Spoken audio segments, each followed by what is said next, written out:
რა მის დაღლილი ხო არ ხარ? რა რი? დაღლილი ხომ არ ხარ? არა. კარგით, მოკლედ დავიწყებ. მე ორი სემინარი მექნება ამ თემაზე, დღევანდელი და მეორე მექნება აპრილში და ვისაუბრებ შფოთვაზე, სხვადასხვა თავიდან ვიფიქრე რომ სხვადასხვა სტრუქტურაში თქო.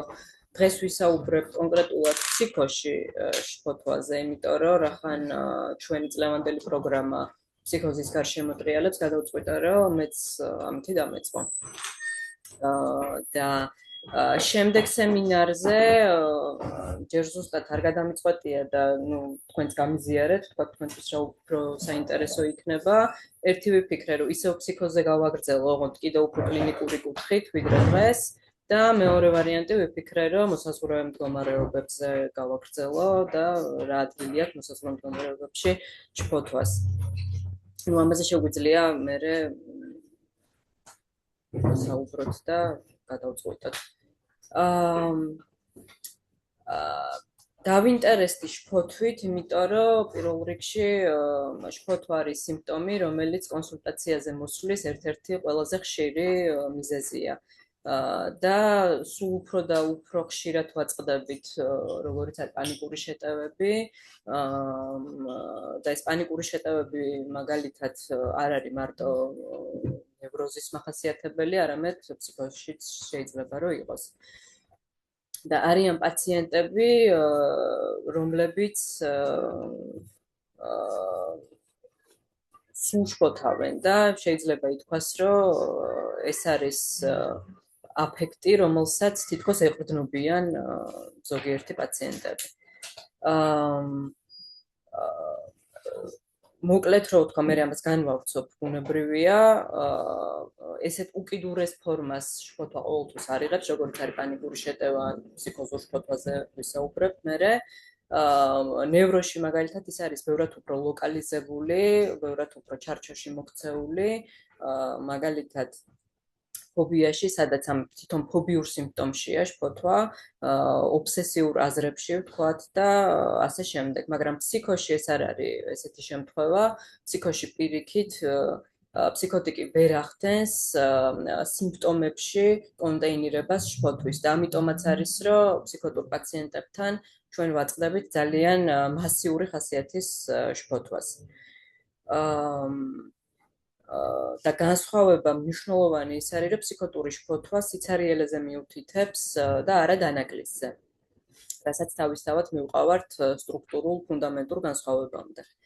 ამ კონკრეტულ სემინარში მე დავინტერესდი იმ კითხვით, თუ შეიძლება რომ ვისაუბრეთ შფოთვაზე როგორც ცალკე ფენომენზე ფსიქოსში, თუ მხოლოდ ინტენსივობაშია სხვაობა ფსიქოსში და ნევროზში. და შეიძლება თუ არა რომ შფოთვა იყოს, შფოთვის ხასიათი იყოს კრიტერიუმი სხვადასხვა სტრუქტურაში, დიაგნოსტიკის კრიტერიუმს გულისხმობ. ანუ ის თუ როგორი ბუნების არის შფოთვა, ჩვენ ამითი შეგვიძლია თუ არა ვთქვათ, რომ საქმე გვაქვს ფსიქოსთან თუ საქმე გვაქვს ნევროსთან. მარტო შფოთვა არა სხვა რაღაცებთან ერთად ბუნებრივია, მაგრამ შფოთვის ხასიათს გულისხმობ ამ შემთხვევაში. და რა ემართება შფოთვას ფსიქოსში. აი ეს არის კითხვები, რასაც განვავრცობ და რაზეც დღეს შევეცდები რომ გესაუბროთ. ლაკანი, რომელიც შფოთვის კონცეფტს მთელ სემინარს უძღვნის, საუბარია მეათე სემინარზე 1962-63 წლის, არა იმდენად შფოთვის გაგებასა თუ მის აღწერაზე აკეთებს აქცენტს, არამედ შფოთვის ადგილის განსაზღვრაზე ფსიქიკურ სტრუქტურაში. ლაკანისთვის შფოთვა არის აფექტი, რომელიც როგორც მინიმუმ სიგნალად გვევლინება, მაგრამ ის არ არის არც შიდა და არც გარე საფრთხეზე რეაქცია. ეს არის აფექტი, რომლითაც მოცული ხდება სუბიექტი, როდესაც ის დიდი ზღვის სურვილს აწყდება. შფოთვა სუბიექტს დამოკიდებულს ხდის დიდ ზღვაზე, ყოველგვარი სიტყვის და სიმბოლიზაციის გარეშე. შფოთვა არის უთუარი, მას არ სჭირდება მტკიცებულება. ის არის რეალური რეგისტრის. ლაკანიანურ ფორმულაში შფოთვა მოდის დიდ ზღვაზე ჯოხის მაგივრად. ესე იგი, თუ დიდი ზღვა გადახაზულია, ხო, ზევიდან ასეთი ჯოხი ადევს ლაკანიანურ ფორმულაში, შფოთვის შემთხვევაში ეს დიდი ზღვა არ არის გადახაზული. რაც იმას ნიშნავს, რომ დიდი სხვა არ არის დაღდასმული სიმბოლურით. დიდ სხვას დანაკლისი აკლია და სუბიექტს არ აქვს სიმბოლური საყრდენი. სუბიექტი დაიყვანება დიდი სხვის ობიექტამდე. საქმე დანაკლისში კი არა პირიქით, ზედმეტ ყოფნაშია. მეათე სემინარში ლაკანს მოაქვს ფანტაზმის მაგალითი. წარმოიდგინეთ გიგანტური ბაღლინჯოს წინაშე ხართ და არც იცით, ვინ ხართ თქვენ მისთვის, მდედრი თუ მამრი. და რატო ეს მაგალითი? იმიტომ რომ ბაღლინჯო დაწყვილების შემდეგ მდედრი ჭამს მამრს მოკლედ და ამიტომ მოყავს ეს მაგალითი. გიგანტური ბაღლინჯოს წინაშე ხართ და არ იცით, თქვენ მისთვის მამრი ხართ თუ მდედრი, შეგჭამთ თუ არა. რა სურს ესე იგი მას თქვენგან? ცნობილია რომ ბაღლინჯოს შემთხვევაში დაწყვილებ ეს თქვენ სუბიექტთან რაც იწვევს შფოთვას, დედის წიაღში დაბრუნებაა სწორედ. ლაკანისთვის ეს არის ყველა შფოთვის პირველ წყარო. სასიყვარულო ცხოვრების ფსიქოპათოლოგიაში ხშირად ვაწყდებით მსგავს შფოთვას, როდესაც სუბიექტი სასიყვარულო ობიექტისგან სასურველ პასუხს იღებს, უეცრად უკან იხევს. რას უზავს მას სხვა? ეს არის შფოთვის მიმართება დიდი სხვის სურვილთან. ასევე ხშირად ვაწყდებით მოზარდებთან, რომლებიც თავიდან იცილებენ მატერნალურ ობიექტებს. შფოთვა როგორც სიგნალი აფრთხილებს მეს, რომ დიდ სხვას ის სურს. ესე იგი მისი შთანთქმა სურს. ლაკანი გვიჩვენებს განსხვავებას სუბიექტს მის ხატს სარკეში და დედის ხატის მზერაში დანახულ საკუთარ ხატს შორის იგივე სარკეში. ესე იგი სუბიექტი თვითონ როგორ ხედავს თავის ხატს და როგორ ხედავს დედის ხატში დანახულ საკუთარ ხატს, აი ამ ორ შორის სხვაობას. რასაც სუბიექტი ხედავს. ხო, მე ვინ ვარ მისთვის. ოღონდ როგორ ხედავს ამას სუბიექტი. რასაც სუბიექტი ხედავს არის, რომ ის ვერ აკმაყოფილებს დედის სურვილს. მის გარდა კიდევ არის რაღაც, რაც დედას არ აქვს და თვითონ ვერ აძლევს. ლაპარაკია მამის ფალოსზე. ფალოსი ჩნდება როგორც რაღაც, რაც აკლია დიდ სხვას.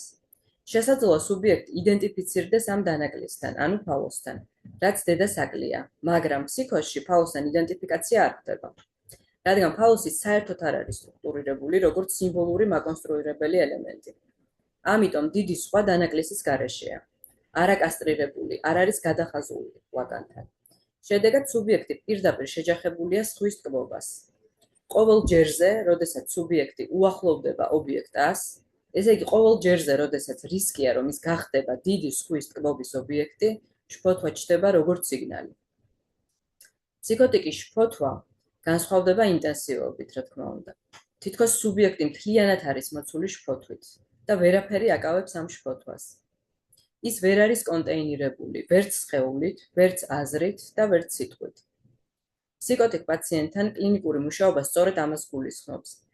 ის რაც სახელს მიღმა მოექცეს აღნიშნულში, სიმბოლურში, რადგან სიტყვა არის ის, რაც შფოთვას კვალიფიკაციას უკეთებს.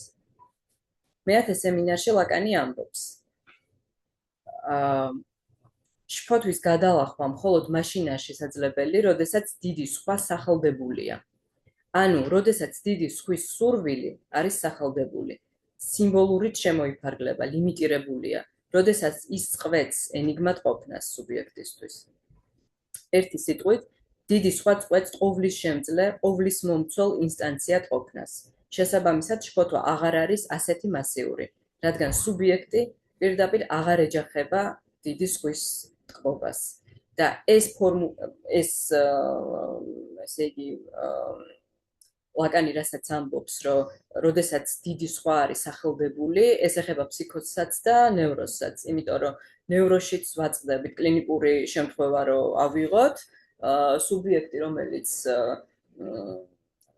არის ბანალურად მშობლები ნევროტიკისთვის, რომლებიც იდეალიზირებულები არიან, მაგალითად, რაღაცა მომენტი დგება, როდესაც ის მათზე ლაპარაკს იწყებს როგორც ადამიანებზე და არა როგორც იდეალებზე. და ეს არის ის მომენტი, როდესაც შფოთვა გადალახულია ან იწყებს გადალახვას. შფოთვის საკითხის განხილვა შეუძლებელია ობიექტი ას გარეშე. ობიექტი ას, რომელიც ლაკანის გამოგონებაა, სპეკულარული ხატი არ აქვს. მას აქვს ფუნქცია. შფოთვა არის ის, რაც გზას ხსნის დანაკლისის ფუნქციის გასაგებად. ლაკანი ამბობს, შფოთვა არ არის ობიექტის გარეშე. და ეს სიტყვა გარეშე იქცევს ყურადღებას.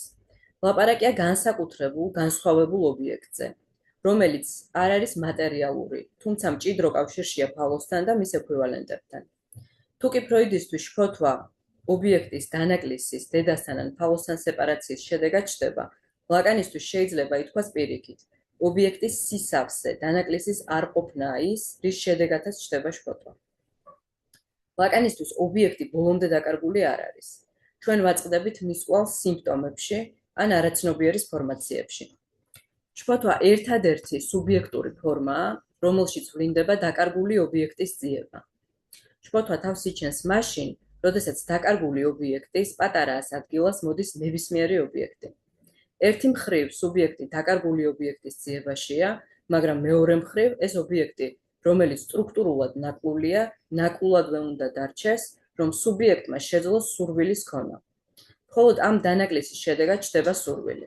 ჩვილი ბავშვისთვის ძუძუს დანაკლისი, ძუძუს ხანდახან არ ყოფნა კი არ არის შემაშფოთებელი, არამედ მისი მუდმივი, ყოვლის მომცველი ყოფნა. არ ყოფნის შესაძლებლობა საშუალებას აძლევს სუბიექტს, საჭიროება და სურვილი განასხვავოს ერთმანეთისგან. ამ დაკარგულ ობიექტს, ობიექტ A-ს ლაკანი უწოდებს უსახელოს, რისი სახელდება შეუძლებელია. ამ ობიექტზე არაფერი ვიცით, იმის გარდა რომ სურვილის მიზეზია. ის თავს ავლენს როგორც ყოფნის ნაკლებობა. სწორედ მის აკრძალვაზე ფუძნდება მთელი სტრუქტურა, ამბობს ლაკანი. აქ ხედავთ, რომ ობიექტის უსახელობა თავად გვიჩვენებს დანაკლის სიმბოლურ რეგისტრში, სიმბოლური რეგისტრის დანაკლის უფრო სწორედ. სიმბოლური ვერ მოიცავს, ვერც მოიხელთებს ყველაფერს. ჯაკ ალენ მილერი ამბობს, რომ ის, რაც არ ცდება, არ იტყუება, არის ის, რაც საშუალებას არ იძლევა, რომ აღნიშნულის ქვეშ მოექცეს. ეს არის ტკბობა და ეს არის შფოთვა. სიმბოლური წესრიგი ფუნდამენტურად ნაკლულია, ესე იგი ნაკლულია დიდი სხვა და ეს დანაკლისი ძირითადი პირობაა, რომ სუბიექტი დაიბადოს და შედგეს. თუ კი ნევროში შფოთვა სეპარაციის პროცესში ჩნდება და დანაკარგთანაა დაკავშირებული, ფსიქოში ობიექტი არ არის დაკარგული. ლაკანი წერს, რომ ფსიქოტიკს ობიექტია ჯიბეში აქვს, მის განკარგულებაშია. ნევროტული სტრუქტურა ფუნდამენტურად დაღდასმულია დანაკლისით. ის არასდროს არის სავსე და მუდმივად ძიებაშია, ისე რომ ვერასოდეს პოულობს. მაგალითად, სიყვარულის ობიექტებს ვერ პოულობს, პროფესიას, რწმენას, მეცნიერებას, ნარცისულ ობიექტებს და სხვას. დანაკლისის ადგილას სუბიექტი ქმნის სურვილს და ფანტაზმს. ობიექტია, რომელიც სტრუქტურული ობიექტია და არა რეალური, იწვევს სურვილს თავისი არყოფნით. სუბიექტის სურვილი მუდმივად მიმართულია ძიებისკენ, მაგრამ არ განსაზღვრავს სამიზნე ობიექტს. ამიტომაცაა, რომ ყველა ობიექტი იმედგაცრუებისთვისაა განწირული. ნევროტიკი ახდენს ფანტაზმის კონსტრუირებას, სადაც ის ილუზიას იქმნის, რომ იპოვის, პოულობს თავის სურვილის ობიექტს. მეათე სემინარში ლაკანი ამბობს, როდესაც სუბიექტი ობიექტს კარგავს, ის სურვილის სუბიექტი ხდება. შედეგად ის აღარ არის ტკბობის სუბიექტი. ტკბობიდან სურვილზე პასაჟი, ანუ გადასვლა, გაშუალებულია ზუსტად შფოთვით. შფოთვა ერთგვარი მედიუმია ტკბობას და სურვილს შორის. რაც კარგად ჩანს კლინიკურ მუშაობაში. პაციენტი, რომელიც ფსიქიკური სეპარაციის პროცესშია, შფოთვა მისთვის თამდევი აფექტია, რადგან მან უნდა დათმოს ტკბობა და გახდეს სურვილის სუბიექტი, სადაც ამიერიდან მუდმივ დანაკლისში იქნება. თუმცა საბოლოო ჯამში სწორედ ამ დანაკლისის მიღება იქნება სუბიექტისთვის შვების მომტანი. სუბიექტის დამოკიდებულებას პატარა ასთან მიმართებაში კარგად აჩვენებს ლაკანის ფანტაზმის ფორმულა. ეს არის S-ი, გადახაზული, შუაში არის რომბი და მეორე მხარეს პატარა A. ანუ, ესე იგი, გადახაზულ სუბიექტს და პატარა A შორის არის რომბი. აქ ხედავთ დივიზირებულ სუბიექტს, დივიზირებული აღმნიშვნელით, სტრუქტურული დანაკლისით, ესე იგი, რომელსაც თავის ობიექტთან კავშირი გაშუალებული რომბით აქვს, ანუ ფანტაზმით. ანუ ეს რომბი, ხო, ეს რომბი არის, ხო, ნევროტიკის შემთხვევაში. ფანტაზმი ერთი მხრივ წარმოსახვითად აკავშირებს სუბიექტს დაკარგულ ობიექტთან, მეორე მხრივ კი მუდმივ დისტანციას ინარჩუნებს მასთან. ვერც ერთი ობიექტი ვერ ავსებს დანაკლისს. სწორედ ამ რომბის, ანუ ფანტაზმის რღვევის, ამ ფანტაზმის რღვევის მუქარის ადგილას მოდის შფოთვა. ფანტაზმი ჩარჩოში მოაქცევს სუბიექტის ტკბობას და შფოთვისგან იცავს სუბიექტს. ალბათ ნევროტულ ყოველდღიურ შფოთვას უფრო ეს მუქარა ახასიათებს, ვიდრე თვითონ ღვევა. ანუ ფანტაზმის ღვევის მუქარა უფრო ალბათ, ვიდრე თვითონ ღვევა. თუმცა ეგეთი მომენტებიც არის. თუ კი ობიექტი არ არის დაკარგული, არამედ ჯიბეშია, ფუნდამენტური ფანტაზმის კონსტრუირების საშუალება არჩება. ფანტაზმის ბუნება თავისთავად მოიაზრებს კასტრაციის წარმოსახვით ფუნქციას. ფსიქოტური ფანტაზმი კასტრაციის მიღმაა. ნევროში ფანტაზმის ფუნქცია აღნიშნულის რეგისტრის ტკბობასთან დაკავშირებაა. ფსიქოტური სუბიექტისთვის კი ზღვარი სუბიექტსა და ტკბობის ობიექტს შორის არ არსებობს. თითქოს ეს ორი შერწყმულია ერთმანეთთან. ობიექტთან სეპარაცია გახლეჩა აღიქმება კატასტროფულად, რადგან დიდი ზღვის სიკვდილს უდრის. რადგან ფსიქოში ფანტაზმის კონსტრუირება ვერ ხდება, ობიექტი ასიახლოვე მასიურ შფოთვას იწვევს. ფსიქოზის კლინიკა გვაჩვენებს, რომ ხშირად ბოდვას და ჰალუცინაციას თან სევს შფოთვა. თუმცა ფსიქოტური სიმპტომები და ასევე ხშირად ფსიქოსომატურიც ერთგვარი პასუხია შფოთვაზე. ანუ ერთის მხრივ თან სდევს ხოლმე შფოთვას, ესა ჰალუცინაციას და ბოდვას, მაგრამ მეორეს მხრივ ეს არის სიმპტომები, რომლებიც პასუხობენ მასიურ შფოთვას. 1924 წელს ფროიდი ამბობს, ფსიქოზის ამოცანაა შექმნა საკუთარი ფანტაზმური სამყარო, რომელიც უნდა შეესაბამებოდეს იმ ახალ რეალობას, რომელიც სუბიექტში ყალიბდება. და ეს მიზანი ყველაზე რადიკალურად ჰალუცინაციის გზით ხორციელდება. თუ კი ბოდვა ჰალუცინაციამ მტკივნეულად განიცდება, ეს იმიტომ, რომ მათ უკან ძლიერი შფოთვაა. ესე იგი, ფსიქოტური სიმპტომები პასუხია შფოთვაზე. ვინიკოტისთვის კლინიკა ყოველთვის გვიჩვენებს დაცვით ორგანიზაციას. მისი აზრით, ეს აუტიზმსა და შიზოფრენიაზეც კი ვრცელდება. ფსიქოტური დაავადება არ უნდა მივიჩნიოთ ჩამონგრევის ფორმად. ეს არის დაცვითი ორგანიზაცია, პრიმიტიული დამანგრეველი შფოთვის წინააღმდეგ. ჩამოშლის კლინიკური შიში იმ ჩამოშლის შიშია, რომელიც სუბიექტმა ოდესღაც უკვე განიცადა. ესე იგი, რასაც სუბიექტი პათოლოგიურად წარმოაჩენს, თავდაცვითი პასუხია ჩამოშლის ჩამონგრევის შფოთვაზე. შფოთვას ყოველთვის რეალურთან აქვს საქმე. რეალურიდან მოდის და არ აქვს მნიშვნელობა ეს შფოთვა ფსიქოში იქნება თუ ნევროში. ორივე შემთხვევაში რეალური რეგისტრიდან არის. ფსიქოში ის უმის სახით წარმოჩინდება ჩარჩოს გარეშე. უბრალოდ თვითონ შფოთვა უმია, მაგრამ ფსიქოში არის ჩარჩოს გარეშე. ვერც სიმბოლური რეგისტრი და ვერც ფანტაზმი ვერ არეგულირებს, რადგან მეტაფორა არ მუშაობს. მილერი წერს, რომ პარანოიდული სუბიექტი მაინც ახერხებს ფანტაზმის ჩამოყალიბებას ბოდვის სახით, რომელსაც დარწმუნებულობის ხასიათი დაყვება. სუბიექტი დარწმუნებულია თავის ცოდნაში, პარანოიდულ სუბიექტზე ლაპარაკი, თავის ადგილში ამ ქვეყანაზე, თავის მისიაში და ასე შემდეგ. სპეციფიურია პარანოიდული ფსიქოტური ფანტაზმი, თუ შეიძლება, თუ ან ფანტაზმის მცდელობა. შეიძლება ესე უფრო სწორი იყოს. თუმცა მაინც ასრულებს თავის როლს. ფროიდი გვასწავლის, რომ ბოდვა გამოჯამთელების მცდელობაა. არავის უსურვებ რეალურთან შეჯახებას ფანტაზმის გარეშე. ეს არის შიზოფრენია, წერს მილერი.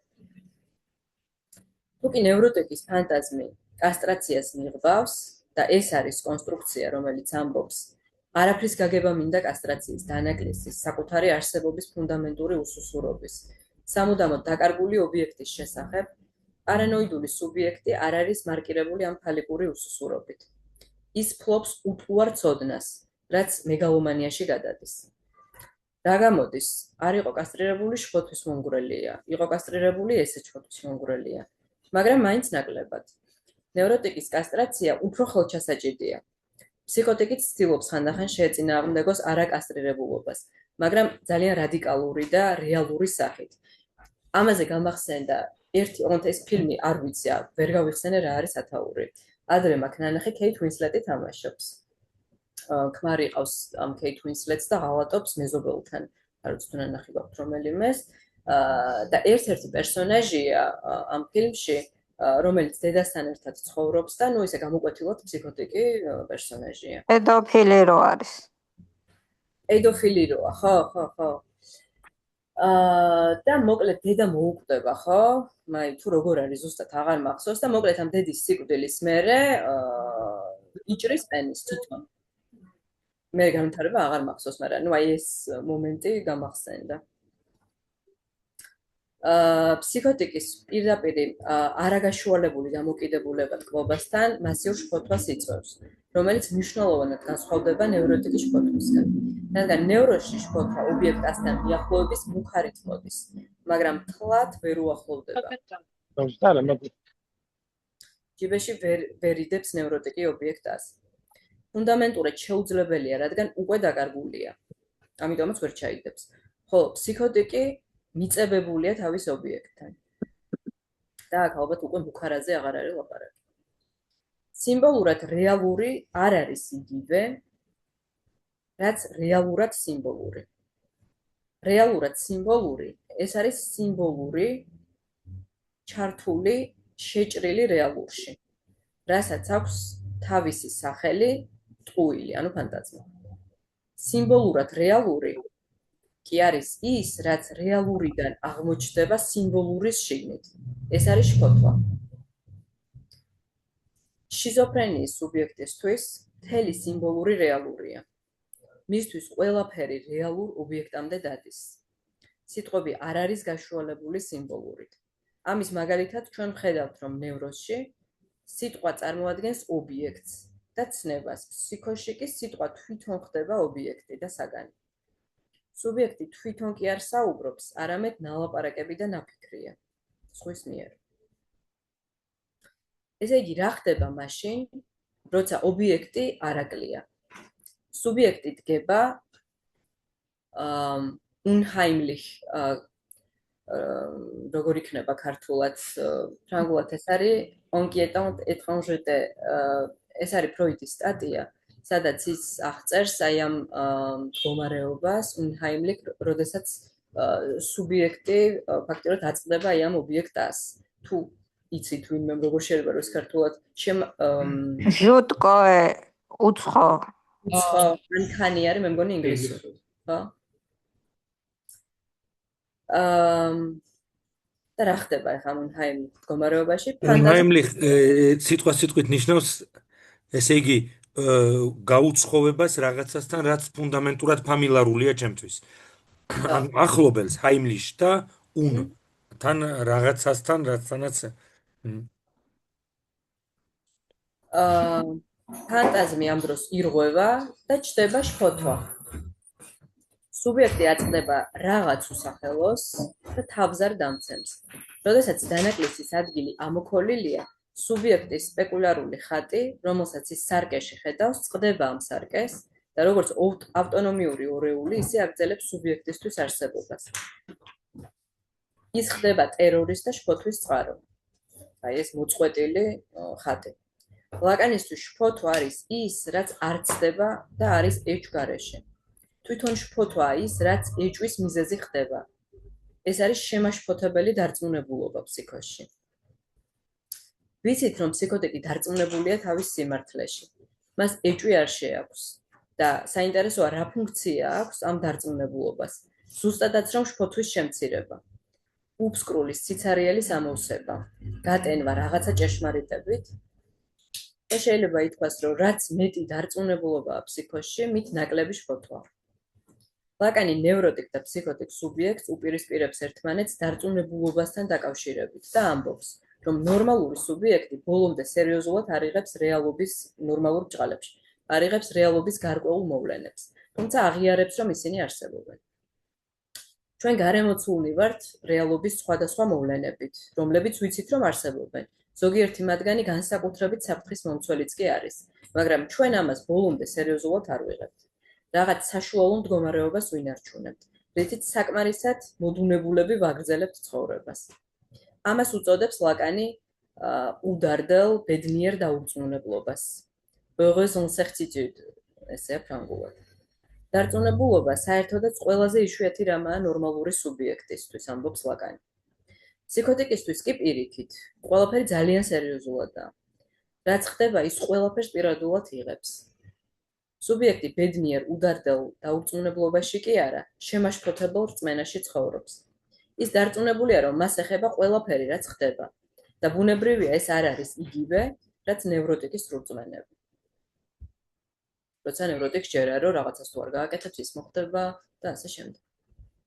ლაკანი აღნიშნავს, რომ ფსიქოტიკის დარწმუნებულობა თავდაპირველად ენიგმატურ ხასიათს ატარებს, რადგან სინიფიკაცია, რომელსაც ეჯახება ფსიქოტიკი, არასოდეს ყოფილა სიმბოლურ რეგისტრში.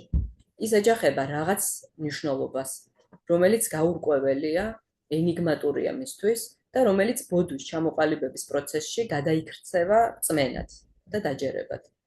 ლაკანისთვის სწორედ ეს პასაჟი სუბიექტის დაბნეულობიდან დარწმუნებულობაზე, ანუ თავიდან არის დაბნეულობა, იმიტომ რომ აწყდება რაღაც აღნიშნულს, რომლის უკან არაფერი არ არის. და აი ეს პასაჟი ამ დაბნეულობიდან დარწმუნებულობაზე არის ის, რაც ფსიქოში შესვლის ნიშანია. საინტერესოა, რომ ბუდვითი დარწმუნებულობა არ შეიძლება განვიხილოთ ამ დაბნეულობის ეტაპის გარეშე. ლაკანისთვის სწორედ ეს დაბნეულობა აღნიშნულის წინაშე, რომელსაც არ მიყავს სუბიექტის სხვა აღნიშნულთან, აღნიშნულთა ჯაჭვთან და ჩიხში შეყავს სუბიექტი, არის ფსიქოზის გული. სუბიექტი ეჯახება ენიგმას, რომლის წინაშეც აზრს ვერ პოულობს, შეშდება. ის სვამს კითხვას, რას შეიძლება ეს ნიშნავდეს და მისი პასუხია არაფერი ვიცი ამის შესახებ. სუბიექტი ეჯახება სუბთ აღნიშნულს, რომელიც იზოლირებულია და რეალურია და შრებერის მაგალითზე ეს კარგად ჩანს, როცა მას ნიშნავენ იმ რაღაცა თანამდებობაზე, ანუ მამის ფუნქცია რომ უნდა შეასრულოს, იქ ირთვება მისი ფსიქოზი. ანუ ეს მამის მეტაფორა მისთვის არის ზუსტად ის აღნიშნული, რომელზეც მან არაფერი არ იცის. სწორედ აქედან წამიცად ვიყავი. ხო, სუბიექტი ეჯახება სუბთ აღნიშნულს, რომელიც იზოლირებულია და რეალურია. სწორედ აქედან მისი ენიგმატურობა და სუბიექტის შფოთვა. ლაკანი ამბობს, სუბიექტის ექსტერიულობა აღნიშნულთან დაკავშირებით, ესე იგი, რის თქმა უნდა, ის ხას უსვამს აი ამ ექსტერიორულ ხასიათს აღნიშნულის, რითიც ის პარალელს ავლებს ფროიდის როჟე არის ქართულად როგორ იქნება როჟე გარეთ რო გამოიტან რაღაცას გამორიცხვა უკუგდება ხო ის რაც არ სიმბოლიზირდება რეალურში ბრუნდება ელემენტარული ფენომენების სახით ფსიქოტიკს განცდა აქვს რომ ფიქრები გარედან ისმის და არა შიგნიდან თითქოს მისი ორეული სარკისებური მე გარედან ელაპარაკება უბრძანებს კომენტარებს უკეთებს ლაკანი ამბობს რომ აი ეს უკუგდება ეს არის ის ფენომენი რომელიც მიგვითითებს ფუნდამენტური აღნიშვნელის დანაკლისზე ამ დროს ლაკანს ჯერ არ აქვს კონცეპტუალიზირებული მამის მეტაფორის ცნება თუმცა ლაპარაკია ამაზე მამის სახელის მეტაფორის ფუნდამენტურ ფორკლუზიაზე მეტაფორის რომელიც აორგანიზებს მთელ სიმბოლურ სტრუქტურას ესე იგი ფსიქოზის ჩართვა ხდება როდესაც სუბიექტი ეჯახება არასიმბოლიზირებულ ენიგმატურ აღნიშნულს რომლის წინაშეც ის შფოთავს სუბიექტი დარწმუნებულია რომ ეს აღნიშნული რაღაც მნიშვნელობის მატარებელია მაგრამ ჯერ არ იცის რისი მილერი ამბობს რომ ენიგმა აღნიშნულს და აღნიშნულს შორის არტიკულაციის რღვევა ვერ ხდება აღნიშნულიდან აღნიშნულზე გადასვლა მნიშვნელობის სიცარიელის ადგილას მოდის თვითონ დარწმუნებულობა და კითხვიდან ეს რას ნიშნავს რომელიც არის აი ეს პირველი კითხვა როცა ის ეჯახება ამ ცარიელ აღნიშნულს სუბიექტი გადადის პასუხზე ეს ნიშნავს ესე იგი პირველი არის ეს რას ნიშნავს მეორე არის ეს ნიშნავს მოგვიანებით დარწმუნებულობა მიიღებს ბოდვით სახეს ესე იგი ბოდვის კონსტრუირებას მოახდენს სუბიექტი და ეს ნიშნავს გადაიქცევა ეს ნიშნავს რომ დიდ სხვას ჩემგან უნდა რაღაცა და ეს უკვე იღებს ბოდვაში კონკრეტულ ფორმას რაც უფრო ცარიელია სიცარიელე უფრო მეტია დარწმუნებულობა ანუ რაც უფრო ცარიელია ეს აღნიშნული სუბიექტი კიდე უფრო და უფრო დარწმუნებული ხდება, იმიტომ რომ უფრო და უფრო შფოთავს და უფრო ჭირდება მას აი ეს დარწმუნებულობა. დიდ სხვას, რომელსაც მისგან რაღაც უნდა, ხდება პერსეკუტორი. ესე იგი, როცა ბოდვა ყალიბდება, ეს დიდი სხვა ხდება პერსეკუტორი. ფსიქოტიკი დიდ სხვას აარსებს პერსეკუციის ფასად. დარწმუნებულობა აორგანიზებს შფოთვას და შეიძლება ითქვას, რომ სუბიექტი სულს მოითქვამს ამ დროს. რადგან ბოდვითი დარწმუნებულობა ხელახლა მოუყრის თავს ფსიქიკურ სტრუქტურას და მამის სახელის ფუნქციას ითავსებს გარკვეულწილად, რომელიც ფსიქოტურ სტრუქტურაში ფუნდამენტურად ნაკლულია. სუბიექტის სტაბილიზაცია ხდება ზუსტად იმ ეტაპზე, როდესაც ბოდვა ყალიბდება და დარწმუნებულობა იძენს გარკვეულ მნიშვნელობას. სწორედ აქ ნეიტრალდება ელემენტარული ფენომენებით გაღრმავებული შფოთვა. დარწმუნებულობა არის სუბიექტის პასუხი, რომელიც იცავს რეალურისგან და იცავს შფოთვისგან. ეხლა მინდა რომ კლინიკური შემთხვევა წარვადგინო.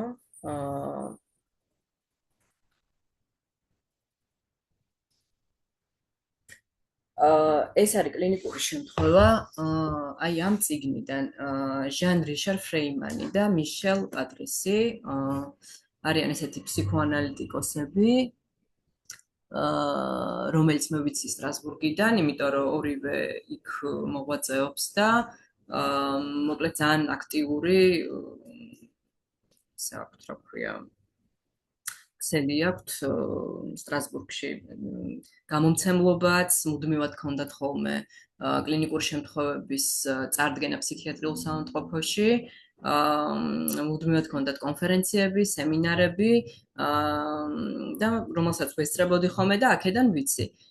და ეს არის ამ ორი ავტორის წიგნი, რომელსაც ჰქვია Du délire au désir, ბოდვიდან სურვილამდე და რომელშიც განხილულია სხვადასხვა ნევროზები, ესე იგი ობსესიური, ფობიური ისტერია და ფსიქოზები. და მე მგონი პერვერსიაც. ძალიან საინტერესო წიგნია, იმიტომ რომ ძალიან კლინიკურად არის აღწერილი ყველაფერი, აი შემთხვევებზე დაფუძნებით არის და მოკლედ ძალიან საინტერესო წიგნია. და ამ ფრეიმანი წარადგენს შემთხვევას, ფსიქოზის შემთხვევას, რომელიც მინდა რომ მოვყვან.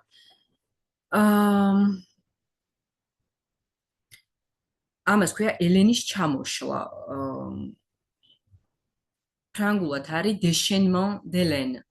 და ავტორს ეს არ აქვს განმარტებული déchaînement რატო ქვია, მაგრამ déchaînement ზუსტად რო თარგმნოთ ფრანგული და შენ არის ჯაჭვი. და დე არის ხოლმე ფრანგულში სიტყვის წინ, აი ამ ანუ რაღაცის ოპოზიტი რა. როგორ? უარყოფა, ხო, უარყოფა. ანუ déchaînement იქნება ჯაჭვის ჩამოშლა. და მოკლედ ამ შემთხვევას ქვია déchaînement d'Hélène, ანუ ელენის ჩამოშლა.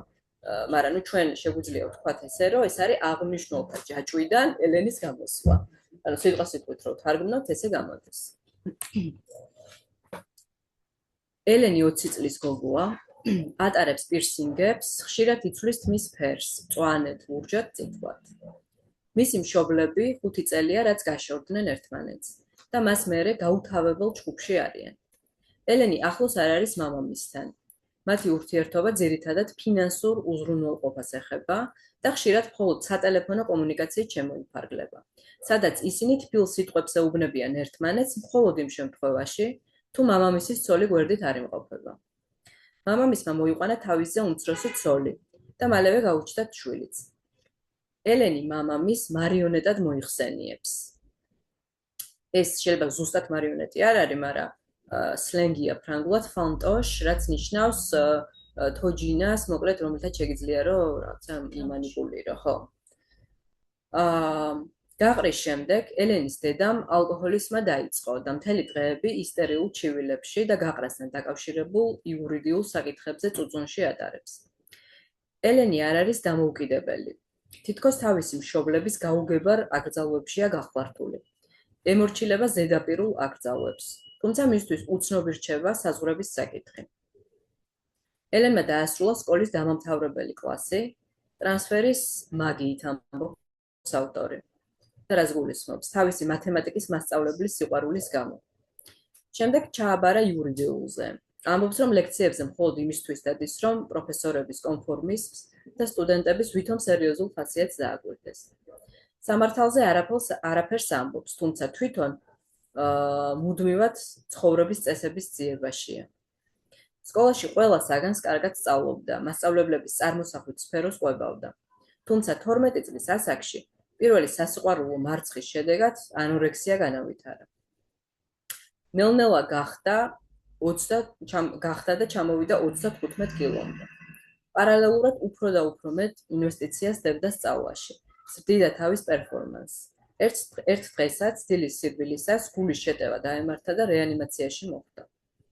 ამ ეპიზოდთან დაკავშირებით ის მხოლოდ ამბობს je suis gavé, რაც ნიშნავს გადავივსე, გადავიწვი და გადაივსო რისგან ჩდება კითხვა. დედის შფოთვისგან, საჭმლისგან თუ მამის უუნარობისგან. ავადმყოფოში რამოდენიმე კილო პერვერტული კონტრაქტის შედეგად მოიმატა. უთხრეს, რომ 2 კილოს თუ მოიმატებდა, ვიზიტორს შემოუშვებდნენ. 3 კილოს თუ მოიმატებდა, გაწერდნენ. რაც ვერ შენიშნეს ავადმყოფოში, მისი სასიყვარულო ურთიერთობის მარცხი იყო. შეუყვარდა მოძალადე მასწავლებელი, რომელმაც იქამდე მიიყვანა საქმე, რომ ელენი საკუთარი სტრუქტურის ლიმიტამდე მიიყვანა. აიძულა ყოფილიყო ქალი, როდესაც ის საკუთარ თავს პატარა გოგოდ მიჩნევდა და იყო კიდევაც. ანუ ამ შემთხვევაში ალბათ ის წააწყდა იმ აღნიშნულს, რომელიც არის ქალი და რომლის წინაშეც ის იყო ყოველგვარი ცოდნის გარეშე. ყოველგვარი სიმბოლურის გარეშე. და მოზარდებში ანორექსია ალბათ ზუსტად მაგას უკავშირდება ხოლმე, იმიტომ რომ სექსუალობისგან და ფემინურობისგან რაღაცა აშკარა დისტანცია ხოლმე ამ დროს უარყოფა და პროტესტი და ასე შემდეგ. ზაფხულში ელენი გადაწყვეტს მამის მხრიდან ბებია-ბაბუის სახლში წასვლას, რომელიც ენში მდებარეობს. მას ბევრი მოგონება აქვს ამ სახლთან. ყოველ ზაფხულს ბიძაშვილ-მამიდაშვილები იქ იკრიბებიან. როდესაც ელენი ჩდება მატარებელში, ის უცნაურ გარემოში ხვდება. მძიმედ აღიქვამს სხვების მზერას. მატარებელი ეჩვენება იგივე, რაც მის ბავშვობაში იყო. მატარებლის შუქები ძალიან მკვეთრია. მოძრაობა და ტემპი სექსუალურ ემოციებს უკავშირდება. რამოდენიმე საათის შემდეგ, როდესაც ის ისევ ამ ფსიქოტურ მდგომარეობაში იმყოფება და რომელიც უფრო და უფრო მძაფრდება, მას მატარებელში ეჩვენება ბაბუამისი წითელი ქუდით და თავისი ბიძაშვილები, რომლებიც ვაგონში დადიან. ამას ემატება სმენითი ჰალუცინაცია. წადი მატარებლის თავში და შეხედე ღმერთ შენ წინ. და ამას ასრულებს. მერე გაიხადე ფეხზე, რომ კაცი იპოვო შენს ფეხთან დაჩოქილი და ის იწყებს ფეხშველას სიარულს. გადახტი მატარებლიდან ეს თარგმნე პირდაპირ და აგიხსნით რა არის. გადახტი მატარებლიდან და ბაბუაშენი არ მოგახტება, ანუ სექსუალური კონტექსტია აქ მოხტომა, ფრანგულად ნიშნავს როდესაც ვიღაცას მიახტება სექსუალური მიზნებით. და ელენი ენის სადგურზე მატარებლის პირველი ვაგონიდან ფეხშიშველა ხტება. აქ თამაშია ამ აღმნიშვნელების ენი და ენი, ანუ ენი არის ადგილი, სადაც ის ჩადის. და კიდე ერთი ეს არ ეწერა ავტორს, მაგრამ ნუ ჩემი ასოციაცია რომ შეიძლება ესეც იყოს, ფეხშიშველა ფრანგულად არის pieds nus. ანუ ენი აქაც არის მოკლედ რა და შეიძლება ესეც არ იყოს შემთხვევით. ელენი აღმოჩნდება ენის ფსიქიატრიულ საავადმყოფოში, გარემოცული თავისი ბავშვობის სიმბოლოებით, სადაც ვერავინ ახდენს მისი ბოდვის ინტერპრეტაციას. ის ბოდვით ტრანსფერს ავითარებს დამწყებ ფსიქოლოგთან, რომელიც თავისი საყვარელი ბიძაშვილი გონია და ისე ეხუტება, რომ ოთახში გამოკეტავენ. თუმცა ეს ბოდვითი ტრანსფერი დამაიმედებელ პროგნოზს იძლევა. რა მოხდა, რამ გამოიწვია ესეთი დეკომპენსაცია? ელენის მშობლების გაყრის პროცესზე მოსამართლემ დაუსვა მას კითხვა: რატომ არის თქვენ მშობლებს შორის ამდენი ზიზღი? და ზიზღი ფრანგულად არის n. სხვანაირად იწერება, მაგრამ ეგრე გამოვიდა. ანუ რა ხდება? ln, n და n. სამი ერთი და იგივე რაღაცაა, სხვადასხვანაირად იწერება, მაგრამ ერთი ჟღერადობა აქვს. ანუ ზიზღი თავისი სახელი და იმ ადგილის სახელი, სადაც ჩადის. აქ ხედავთ, რომ ფონეტიკური კონდენსაცია ხდება. ეს ყველა აღნიშნული ერთი და იგივე აზრს იძლევა. ერთი და იგივე წრეში ტრიალებს და სუბიექტი თვითონ იდენტიფიცირდება ამ ერთ ტოტალურ აღნიშნულთან. ერთი აღნიშნული არ დაუკავშირდა მეორე აღნიშნულს, რის შედეგადაც მთელი მისი არსებობა სუბთა აღნიშნულამდე დავიდა. აღნიშნული არის ფიქსირებული, არ გადაინაცვლებს, არ უკავშირდება სხვა აღნიშნულს. მიწებებულია ერთ მნიშვნელობაზე, სიგნიფიკაციაზე. სიტყვა ხდება la chose, ანუ რაღაც. ეს აღნიშნული n ხდება აბსოლუტური და ელენი აღმოჩნდება ისევ ანორექსიულ პოზიციაში, რადგან ის გადავსებულია ამ აბსოლუტური სიგნიფიკაციით. ერთადერთი რაღაცა, რაც მას იჭერდა ოიდიპალურად, იყო დედის და მამის მოაზრებული კავშირი, რაც სრულიად ჩამოიშალა. როდესაც ერთი აღნიშნული მეორეს ენაცვლება და ასე გრძელდება უსასრულოდ, ამ ოპერაციის შესაძლებლობას დანაკლისი იძლევა. დანაკლისი კი დედის სურვილის ადგილას მოდის. ესე იგი, მამის მეტაფორით ჩანაცვლდება. ელენის შემთხვევაში დანაკლისი კი არ არის. არამედ არის გადავსებული ფსიქიკა. თვითონვე ამბობს, je suis gavé, ანუ ეს გადავსებული, გადამწვარე. უფრო გადავსებულია ალბათ, ქართულად არ ჟღერს კარგად, მაგრამ ფრანგულად უფრო ამბობენ მაგას. და ალბათ ანორექსიაც ამ სისავსისგან თავდაცვა. არ ჭამოს დედის სურვილი ან დედის შფოთვა. არ ჭამა რეალური აქტია იმ სიმბოლურის მაგივრად, რასაც მამის ფუნქცია უნდა ასრულებდეს. თუმცა ვხედავთ, რომ მამა მარიონეტის ფუნქციას თუ ასრულებს ელენთან. წალეკილია, ხო. რატომ ამდენი ზიზღი თქვენ მშობლებს შორის? კითხვა, რომელიც ხაზს უსვამს მშობლების მთელ ურთიერთობას და მის ფესვებს. და როდესაც მიდის იმ სახლში, სადაც მისი ოჯახის ფესვებია, ამ ადგილას აღნიშნულიც მოექცევა ამ ერთადერთი იზოლირებული აღნიშნულის ქვეშ. ზიზღი, რაც როგორც მის საწყის, ასევე მის სახელს უკავშირდება და რა თქმა უნდა უკავშირდება დედას, რომელიც სავსეა ზიზღით და რომელსაც მამა ვერაფერს ვერ უხერხებს. სწორედ ეს არის მომენტი, როდესაც რეალური, ყველაზე მასიური სახით შემოიჭრება, რაშიც იმყოფება სუბიექტი. შემდეგ ხედავთ ამ მასიური შფოთვის ორგანიზების მცდელობას, ჰალუცინაციის სახით, სადაც ამ უკანასკნელს ნევროტული სიმპტომის ფუნქცია უნდა ჰქონდეს. გასაგებია, რომ ვერ იქნება ნევროტული სიმპტომი, მაგრამ იყოს მცდელობა შფოთვის ლოკალიზების. მაგრამ ვერც ჰალუცინაცია იჭერს მის ბოდვით აფეთქებას და პასაჟალაქტზე გადადის. პასაჟალაქტი, როგორც ლაკანი ამბობს, არის სცენიდან გასვლა. სუბიექტი სცენიდან გადის იმისთვის, რომ შეწყვიტოს რეალურში ყოფნა. ანუ პასაჟალაქტი ლაკანთან არის სუბთა აქტი. იმისთვის, რომ შეწყდეს ის რეალური, რაშიც არის სუბიექტი. ვთქვათ, acting out-ი არის monstration, ამბობს ლაკანი, ან მონსტრაცია, ვიღაცის მიმართ არის განხორციელებული. რაღაცას აჩვენებს ამითი სხვას, ანუ ადრესატი ყავს, მაგრამ პასაჟალად ადრესატი არ აყავს, ის არის უბრალოდ აქტი.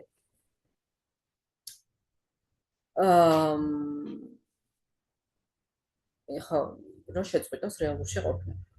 ასევე საინტერესოა, რომ ფსიქიკური დეკომპენსაცია სწორედ გადაადგილების მომენტში ხდება. ფსიქოში არ არის მასტრუქტურირებელი აღნიშნული, ერთგვარი სტაბილიზატორი, რომელიც დროსა და სივრცეს გაუწევდა ორგანიზებას. გადაადგილებაში სუბიექტი კარგავს სიმბოლურ თუ სხეულებრივ ხელჩასაჭიდებს. როგორც აღნიშნული არ გადაადგილდება ფსიქოსში, ისევე რეალური გადაადგილება ქმნის პრობლემას. საბოლოო ჯამში, ალბათ შფოთვის სტრუქტურა როგორც ასეთი არ განსხვავდება.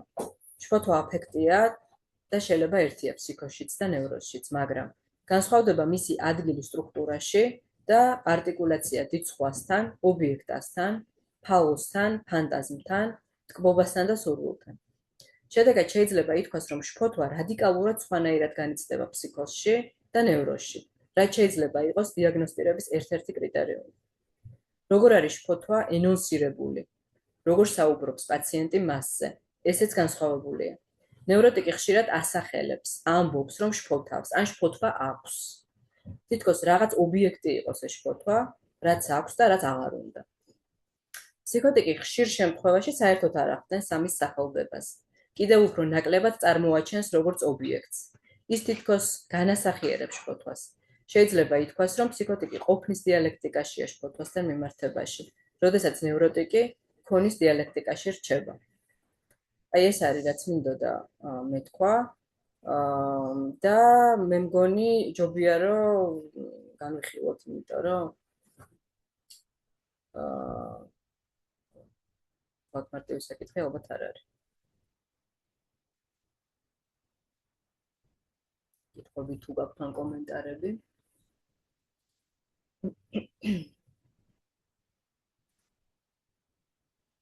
აი სხვასთან მიმართებაში რო ახსნა რა უნდა სხვას შევწავლო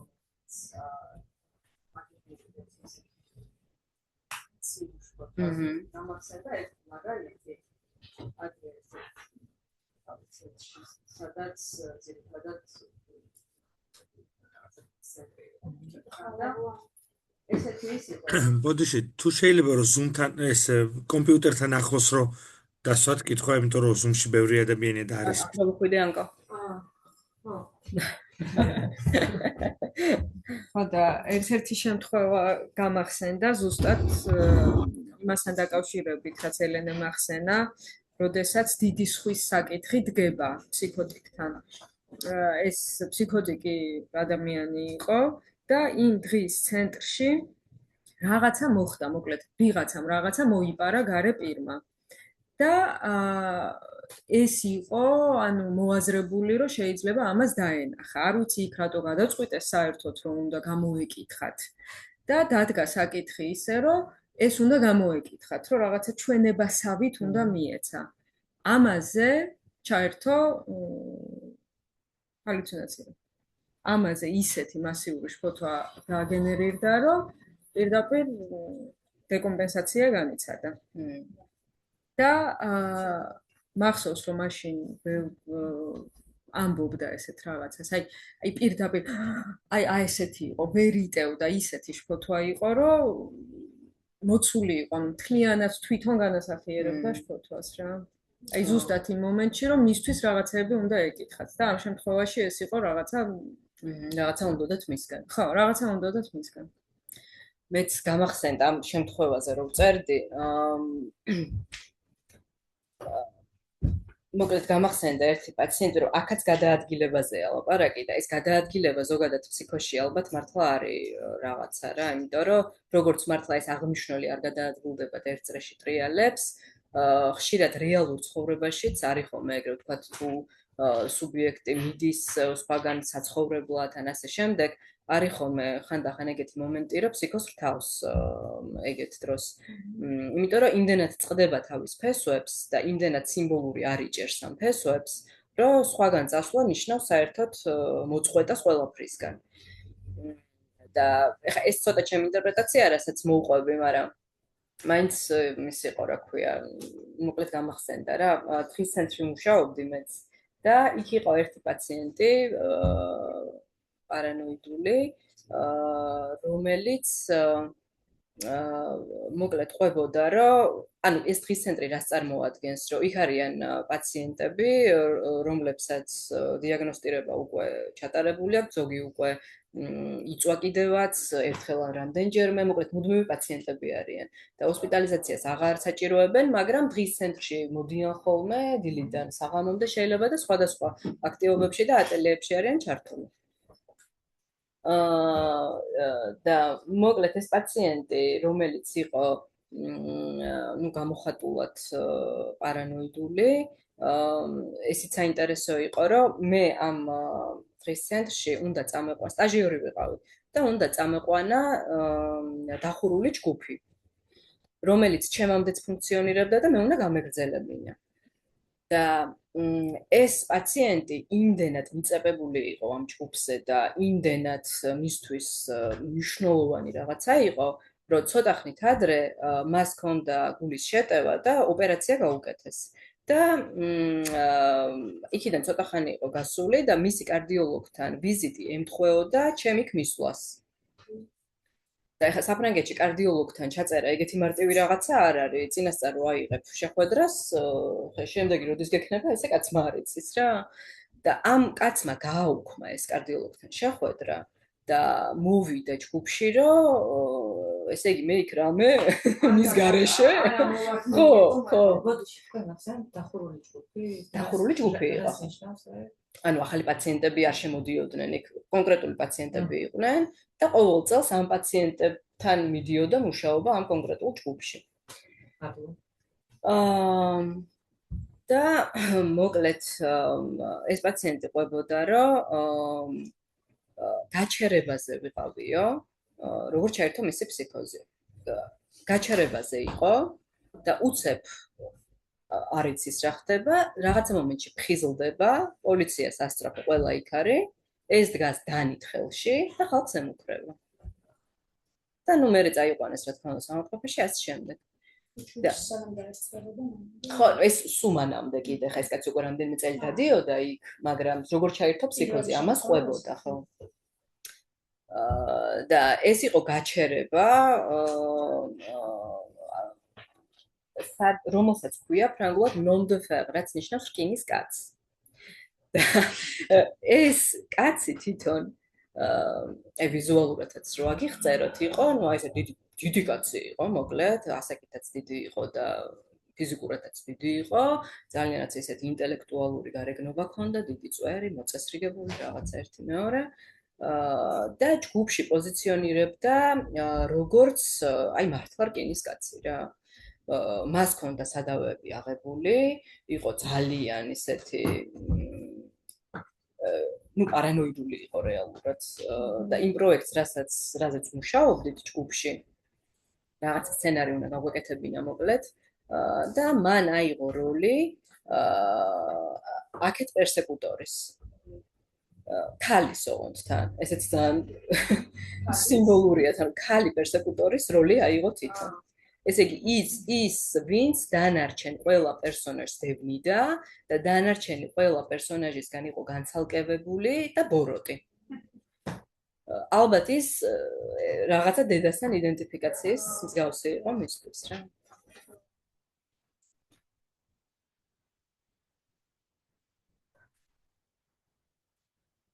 ხო არ გაქვთ კიდე კითხვები? სხვათა შორის ბოლო დროს მომიწია მადლობა დიდი ელენე პირველ რიგში მადლობა ამ მოხსენებისთვის.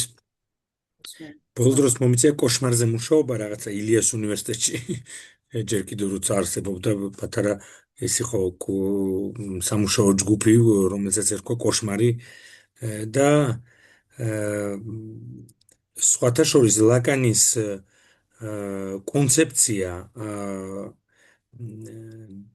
შფოთვის როდესაც დიდი სხვა სულ ახლოს არის შენთან ყოველგვარი გამაშუალებელი, რომელიც არ არის გადახაზული და რომელთან ურთიერთობაც ფანტაზმით არ არის გაშუალებული, ამ მდგომარეობას კარგად გამოხატავს კოშმარი, რომლის თეორეტიზაციასაც ფროიდი საკმაოდ ცუდად ახდენს და სხვათა შორის ჟიჟელ შაბუდეზი თავის შენი ანალიტიკოსი თავის ცნობილ წიგნში სიზმრების ეკვასიონ ძიღე სიზმრის განტოლება იქ ძალიან კარგად თელი დიდი თავიან თითქმის ციგნის მეოთხედი უკავია კოშმარს. და კოშმარში კარგად ჩანს, რომ შფოთვის შფოთვის ობიექტი განსხვავებით ნევროტული შფოთვისგან, როდესაც შფოთვის ობიექტი არის არა მე მთლიანად, არამედ ჩემი სხეულის ნაწილი, კასტრაციის შფოთვა ეს არის. ან შფოთვის ობიექტი არის არა მე როგორც ეტრ, ანუ არსებობა ჩემი, არამედ გარკვეული ობიექტები, რომლებიც შეიძლება დავკარგო და რომლებსაც შეიძლება ფალიკური მნიშვნელობა ჰქონდეს. ამით განსხვავდება კასტრაციული შფოთვა აი მასიური ფსიქოტური შფოთვისგან, რომელსაც შენ ახსენ. და აი ეს მასიური ფსიქოტური შფოთვას, რომელსაც სუბიექტი კოშმარში განიცდის. ფროიდს სურს ეს განმარტოს,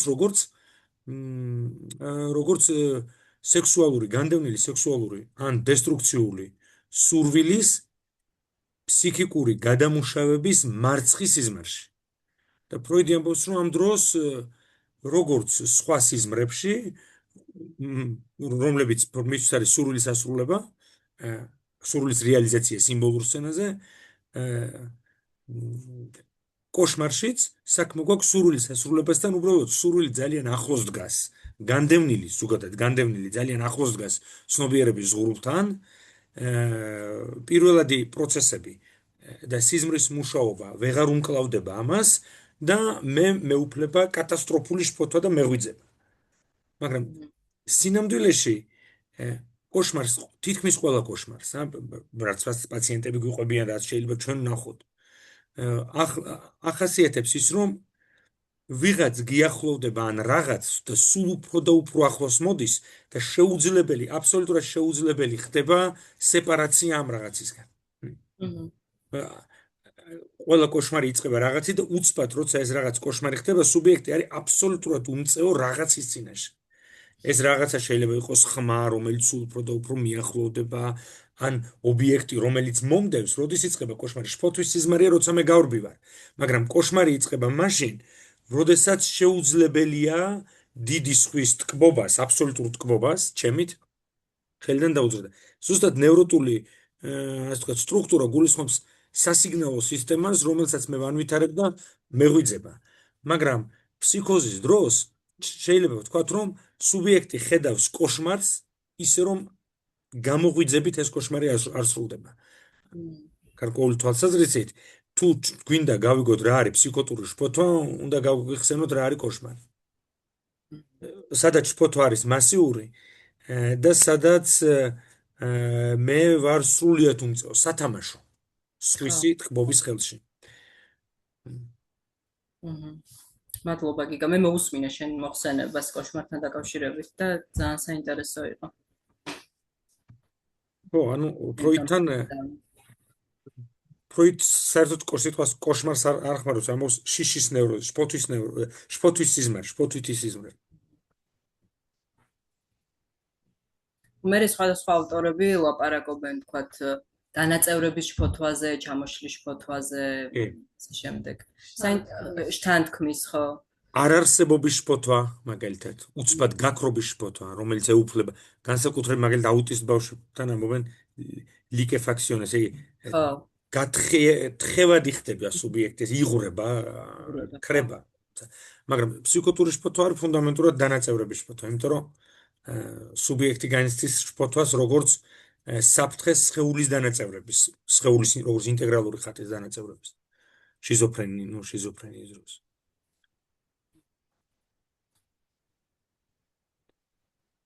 ალბათ ეს შფოთვაც კრიტერიუმი არის, რა თქმა უნდა, იმიტომ რომ თვითონ ალბათ ტრანსფერშიც იგრძნობა. იმდენად მასიურია ეს ფსიქოტური შფოთვა, რომ ალბათ ტრანსფერში იგრძნობა ეს მომენტი, როცა ხო და როცა პაციენტი, აი ჩემთვის აი ამაზე ვფიქრობდი რა, ზუსტად მოხსენებას რო ვაკეთებდი, რომ ნევროტიკი პაციენტები ამაზე საუბრობენ ხოლმე. აი მართლა რაღაც წუწუნებენ რა ამაზე, რა როგორ შფოთვა, რაღაცა ანუ ვერც კი გადადიან სხვა თემაზე, ხო. საუბრობენ როგორ აწუხებთ განსაკუთრებით თუ პანიკურ შეფასებას ავითარებენ, ხოლმე ამას. ის შემოვიდა ვიშფოთე, გავიდა ვიშფოთე, ისქენი ვიშფოთე, ყველაფერზე და აი რაღაცა ფსიქოტიკი პაციენტები ეს ამ სახელს არ არქმევენ ხოლმე. ხო, იგრძნობა ამას, კი. ანუ აი მართლა მეც დაუბრუნებული ვარ ჩემ თავს, რომ როცა მქონია ესეთი შემთხვევა რა, აი რაღაცა თითქოს მაშრობა რაღაცა გადმოდის და გითხრევს ამაში რაღაცნაირად რა, ანუ აი პირდაპირ აქეთ გრჩება ის, რომ აი ხო მყარად რომ მე ჩემს იმაზე რა ქვია, რომ აი შეგრძნების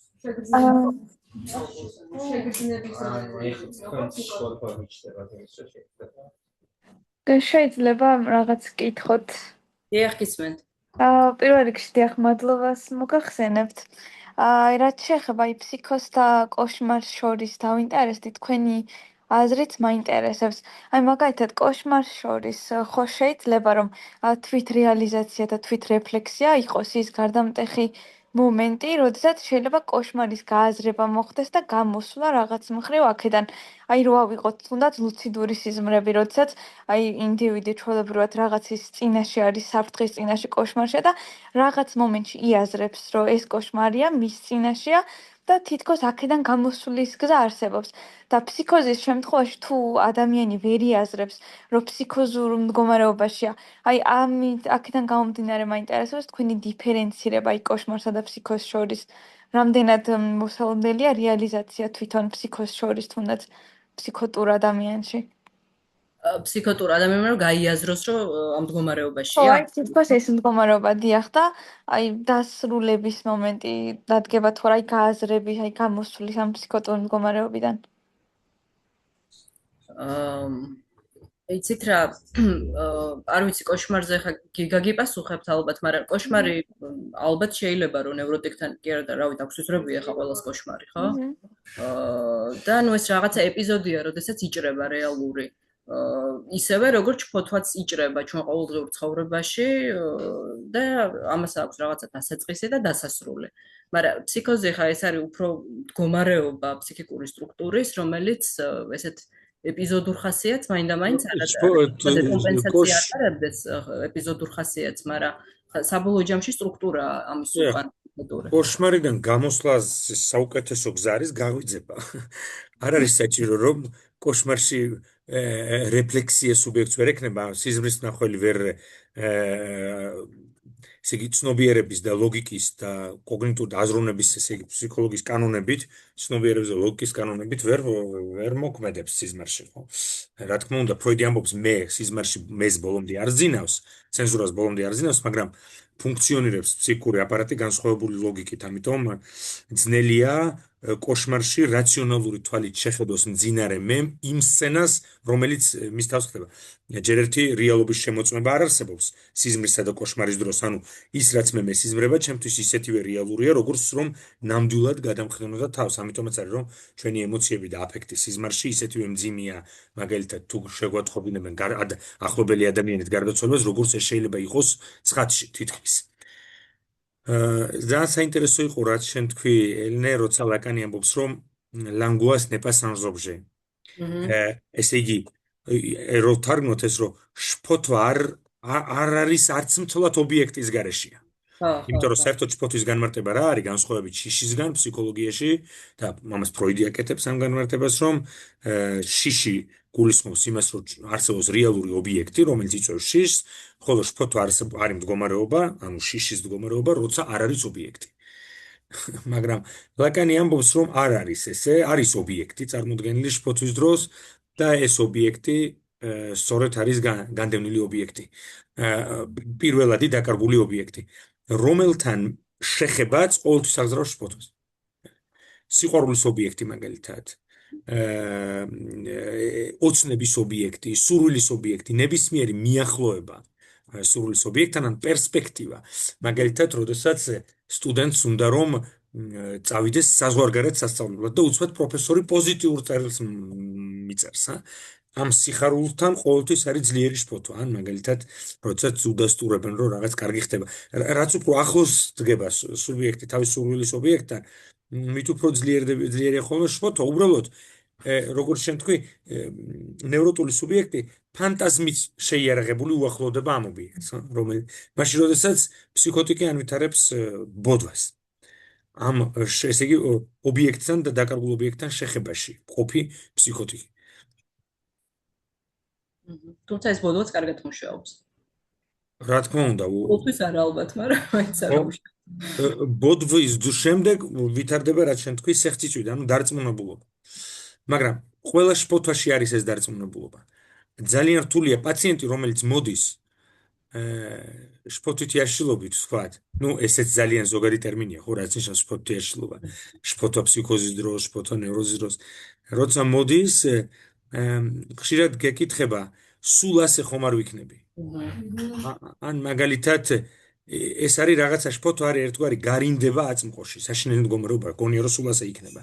და ამავე დროს შფოთვა არის ამასთან ერთად უნდა ვისწავლო ცხოვრება. ხო, უკეთეს გეტყვი, ძალიან ბევრს უყვარს ჩემთვის პაციენტს, ვიყავი ფსიქიატრთან და იმან მითხრა, გენერალიზებული შფოთვითი აშლილობის დიაგნოზი დამისვა და მითხრა, ისწავლე ამასთან ერთად ცხოვრება. ამას ეუბნებიან ფსიქიატრები. კი. მაგრამ პაციენტთან არის ეს რწმენა, რომ რაც მას შეიწვევს შფოთვას იმდენად ნამდვილია ფსიქიკური სინამდვილის გაგებით, რომ პაციენტს აქვს სრულიად საფუძვლიანი განცდა იფიქროს, რომ ეს დარწმუნებული იყოს შფოთვის შფოთვა დასაბუთებულია სუბიექტის. ფროიდს ეს შემოაქვსებს, რომ არ ჭირდება მითებულებები, როგორც სუბიექტი ტყუილად არ შფოთავს, ლაკანიანმა ამბობს, რომ შფოთვის უკან რაღაც ნამდვილი დგას, რაღაც სიმართლე დგას. ეს ნიშნავს, რომ მეორე ფრაზა რომელია ლაკანის language n'est pas sans objet და ერთი არის ცდება, ne trompe pas. ხო, language ne se trompe, შფოთვა არ ცდება. თუ მე ვშფოთავ, ესე იგი არ არსებობს, რომ მიზეზი არ მქონდეს.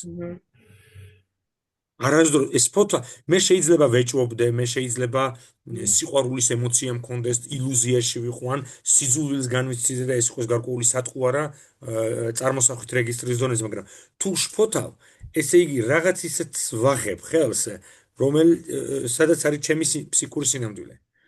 ამიტომ ფაქტიურად, როცა პაციენტი ამბობს, შფოთავ, ჩვენ თუ ვეუბნებით, რომ ტყუილად შფოთავთ, არა, ამ თქვენ შფოთვას არა აქვს საფუძველი, ეს ისე რომ ფუნდამენტურად ვეწინააღმდეგებით ჩვენ პოზიციას მივიღოთ სრული სერიოზულობით მისი შფოთვა, არა მხოლოდ იმიტომ რომ ძიმე აფექტია, არამედ იმიტომ რომ სიგნალია რაღაცის. როგორც ტკივილი მაგალითად ფიზიოლოგიაში, ხო, სიგნალია, ესე იგი თუ რაღაც ტკივა, გამორიცხულია რომ რაღაც ფუნქციონალური ან სტრუქტურული დაზიანება არ იყოს ორგანოში. ხო. ეს დიაგნოზი გენერალიზირებული შფოთვითი აშლილობა ძალიან გაურკვეველი რაღაცა. და ყოველ მეორეს უსვამენ. პანიკური შეტევა ვისაც აქვს, ყველას უსვამენ ამ დიაგნოზს. აუ, ისა ხია, ამაუცასებითში აი რომელიც გულისხმობს, რომ ყველა შფოთვა რაღაცა ეძახიან. არა, რაღაცა, ეგეც კაია. ანუ იდეა არის, რომ აი სიცოცხლეა რა. დაიკიდე. აზროვნების შეცდომა? აი რაღაცა მაგდაგვარი არის, კი? დამავიწყდა.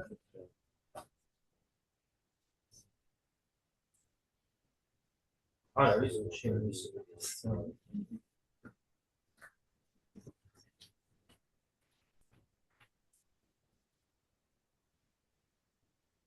გაქვთ კიდე რამე კითხვა ან კომენტარი? აბერ დღეს აი საინტერესოა შფოთვაზე როცა ვლაპარაკობთ, კარგია მეორე სემინარში რას შემოგთავაზებ საინტერესოა. ნუ მოსაზღვრე მდგომარეობების დროსაც, მაგრამ ო, იცი, აი არ ვიცი თქვენც მითხარით, თქვათ რა უფრო საინტერესო იქნება თქვენთვის ფსიქოზე გავაგრძელო, თუ უფრო რაღაც მოსაზღვრე მდგომარეობებისკენ. ალბათ მაგალითად დიფერენციაცია ფსიქოთურ და კასტრაციულ შფოთვას შორის, ანუ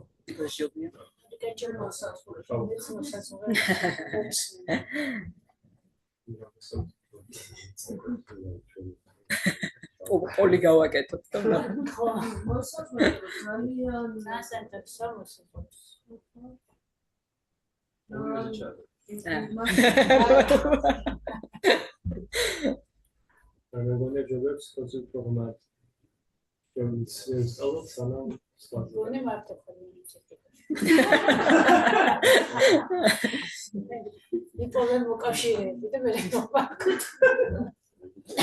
რა თქმა უნდა, დასვით თავისუფლად კითხვები.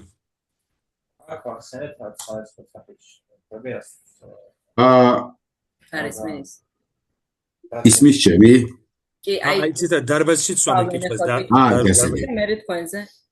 ხო, შთანხმის ჩაყლაპვის დანაწევრების და შენი დანაწევრება დავკავშირეთ. დროს რა რითი განსხვავდება საერთოდ სხვადასხვა ფორმის სპორტები, რომელსაც განსხვავებული სახელებს ვარქმევთ, იმით რომ სხვადასხვა სტრუქტურაშია მოქცეული თუ ცალკეც შეიძლება იცით რა ალბათ გარკვეულწილად არის კიდევაც სხვადასხვა სტრუქტურაში ხა მაგალითად კი გამაცახსენა რომ დანაწევრების შფოთვა ეს არის რაღაცა რაც შიზოფრენიაში ძალიან აქტუალური შფოთვა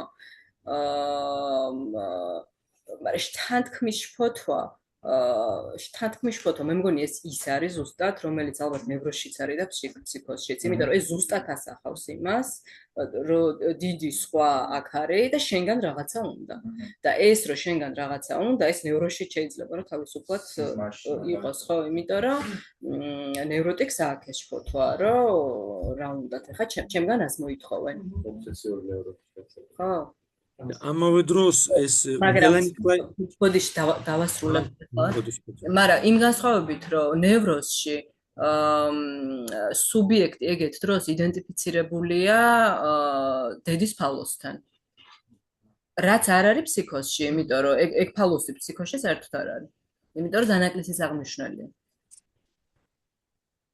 ხშირად ეს შთანთქმის შფოთვა უკავშირდება ხოლმე დედის ფიგურას ხო კი, ნამდვილად და აი ზუსტად ახლა ანორექსიაში რახან მაგაზე ვლაპარაკობდი, ალბათ ეგ შთანთქმის შფოთვა ძალიან მასიურია, იმიტომ რომ ძირთადად ახლა გოგოები ავითარებენ ხოლმე მაინც უფრო ხო ამ ანორექსიას და ეს არის ხოლმე აშკარად დედის ფიგურისგან განცალკევების მცდელობა, რომ არ დაემსგავსოს დედას. არ დაემსგავსოს იმ ფემინურ დედას, ან ისეთ დედას, ან ასეთ დედას. ამან ხშირად აი მარკოს აკროპოლისი წერს რაღაცა პატარა მონაკვეთი აქვს ზუსტად ანორექსიაზე. სადაც მაგას იძახის, რომ ის უნდა ანორექსიკ გოგოს უნდა გახდეს არაფერი დედისთვის. იმიტომ არ ჭამს. ყველაფერი უნდა გაიგოს თავისი თავი, არაფერი გახდეს, რომ ამით დაიცვას ერთისგან თავი. შთანთქმის შფოთვა რა. დავახსენებთ, კაცებთან უფრო ქალებთან უფრო ხშირად ხდება. და. ეგ შთანთქმის შფოთვა. არა, ანორექსიაზე ვთქვი, არა. ანორექსიაზე იმიტომ ალბათ რომ ხო. დედასთან კი, უფრო ხშირად. ქალის შემთხვევაში სუფთა სქესიდან გამომდინარე და შესაბამისად ქალების შემთხვევაში უფრო ხშირად დაიბრუნება ანორექსია. და ანორექსია ხო რაღაც ისეთი კლინიკური გამოვლინება აქვს ხოლმე რომ აი ეს გახდომაც ხო მაგასთან ასოცირდება რომ აი ეს ყველანაირი ფემინური და სექსუალური ნიშანი ხო რა ყველაფერი გააუქმოს. შთანთქმის შფოთვაზე მელანი კლაინ შემოაქვს ფაქტიურად ეს ცნება რომ დევორაციის შფოთვა პირველად ურთიერთობებში რითი განსხვავდებაო იკითხეს ან იმით რომ შთანთქმის შფოთვა გულისხმობს პირველად არქაულ ურთიერთობებს დედასა და ჩვილს შორის და პროექციებს და პროექციული იდენტიფიკაციებს რომლებიც დედასა და ბავშვს შეიძლება იყოს პირველ ურთიერთობებში და ზღაპრებშიც კარგად ჩანს ბრუნო ბეტელჰეიმი ანალიზებს ამ მიმართულებით ზღაპრებს და არის ზღაპრები რომლებიც არის ორალური ზღაპრები შთანთქმის ნიფ-ნიფი და ნუფ-ნუფი სამიგოჭის ამბავი იქ კიდევ დედათხა და პატარა თხები რო არიან და მგელი მოდის უნდა შეჭამოს წითელ ქუდად გარკვეული თვალსაზრისით, მაგრამ იქ უკვე ეროტიზირებული კომპონენტი შემოდის, ოიდიპალური კომპონენტი შემოდის, მაგრამ იქაც ცხადია და მთელი ზღაპრები გადავსებულია ნახევარ-ქათამა, რომელმაც შთანთქა ნახევარი, რა ვიცი, ჯარი, ემები, სამეფოს, ნაზირ-ვეზირები და ყველა.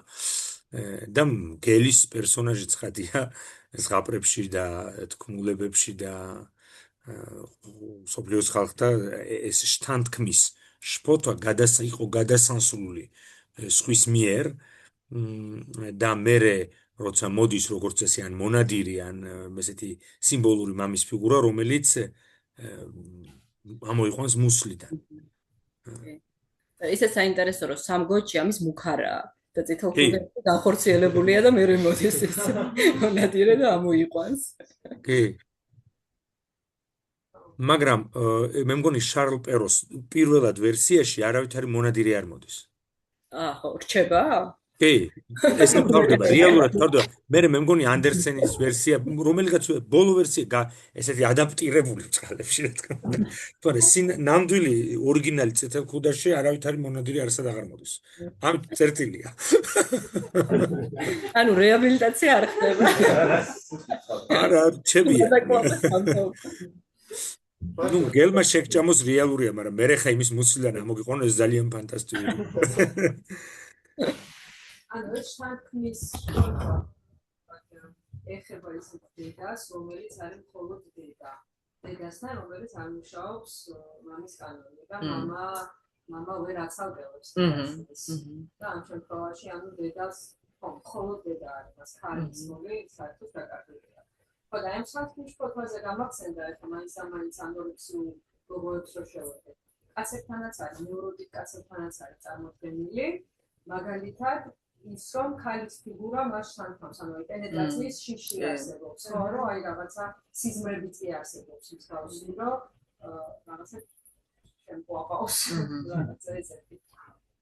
რომელიც შეიძლება თუ მასიური არის, ვთქვათ რაღაცა პრობლემებიც გადაიზრდება ხოლმე.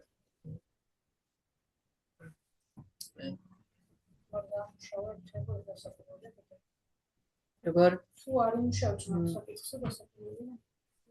ხო, ანუ გააჩნია მასიურია კიდე ექშფო თუ არ იქნება სიმპტომი თუ არ იქნება. ზუმში იყო. გიორგის ქონდა კითხვა?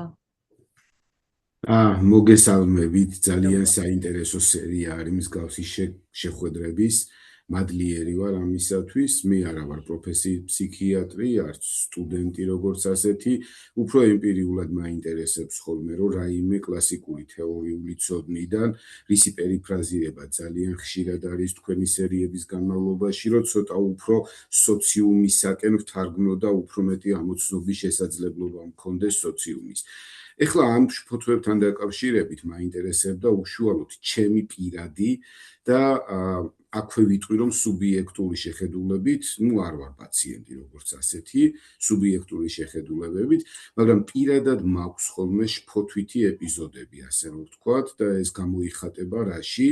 ნუ ეს შეიძლება იყოს დედმამიშვილი, შეიძლება იყოს შვილი, როგორც ასეთი ვიწყებ წარმოდგენას, რომ ის დაიღუპა და შემდგომ უკვე კომბინაციების დალაგებას, რომ ვის როგორ ვაგებინებ, ცერემონიალს როგორ მართავ, ნუ როგორ გამოიყურება მაგალითად ბოლოსათვის ეს ჩემთვის საყვარელი ადამიანი და ამის შემდგომ აი ესეთი რაღაცა კომბინაციებით შეიძლება ისე გავიდეს, რომ აი ძალიან დიდი თავი გამიხდეს, ასე რომ ვთქვათ და ნუ ძილობა მოსდებს ამ პერიოდებს ხოლმე ხშირად და რა თქმა უნდა უფრო შფოთვა ხმავდება, რომელიც შემდგომში გაივლის ხოლმე. მე მქონდა ჩემს რამდენიმე მეგობართან ამაზე საუბარი და ახლა ბოდიშით რომ გაწვეთინებ, მაგრამ ეს თქვენი პირადი გამოცდილებაა და მაინც ესე იგი თუ კითხვა გაქვთ იმ მოხსენებასთან დაკავშირებით, რომელიც ესეც ელენემ ისაუბრა, თუმცა ეს პირადი გამოცდილება რთულია ამის გაზიარება საჯაროდ. არა უშავს, არა, მაქვს ამისი პრობლემა. შეიძლება სხვებს გქონდეთ, ამიტომ. ანუ ვიტყვი, რომ ჩემს რამდენიმე მეგობარსაც აღმოაჩინა მსგავსი ემოციური ეპიზოდები ცხოვრებაში და ამისი ფენომენი მაინტერესებს უბრალოდ რა არის, როდესაც აი აბსოლუტურად ვთქვათ, ჯანმრთელ ადამიანებში აი მსგავსი ტიპითაც ხდება ეს შფოთვითი ეპიზოდები ცხოვრებაში. ეს არის თუ არა გამოკლეული, ან თუ არის ასე რომ ვთქვათ, საკმარისად შესწავლილი, რომ როგორ შეიძლება რომ ხდებოდეს, ვაცნობიერებ, რომ ეს არარაციონალური შფოთვა არის და არ შეიძლება და იმ კომბინაციებს, რა თქმა უნდა, რეალურ დროში ვერასოდეს ვერ აწყობ და ეს შფოთვებიც, ასე რომ ვთქვათ, არ არის რაციონალური, ანუ ამას წინაპირობები არ აქვს, ან ჯანმრთელობის მდგომარეობა, ან რაიმე სხვა სახის, მაგრამ აი ეს მოდის და მე ისევ თავისით გადის და ნუ მარტო არ ყოფილა როგორც აღმოვაჩინე რა და ინტერესებს. ნუ იცით რა შფოთვა სხვადასხვა სახე აქვს, მაგრამ ხა ესე მართლა რაღაცა კონკრეტული შფოთვის მით უმეტესად თქვენი პირადი გამოცდილება, ამის ანალიზი არაეთიკურიც იქნება და უხერხულიც.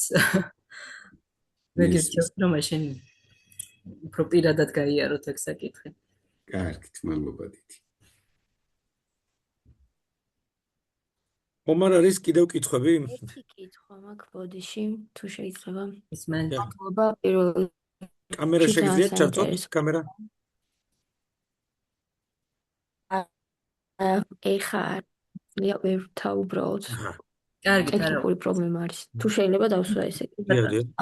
კითხვა ის თანთქმისთან დაკავშირებით, როცა საუბრობდით, მაინტერესებს ამ მდგომარეობაში, აი ელენის მაგალითი რომ მოიყვანეთ, რა არის გზა ანალიტიკურ პროცესში ამ მდგომარეობიდან გამოსვლის?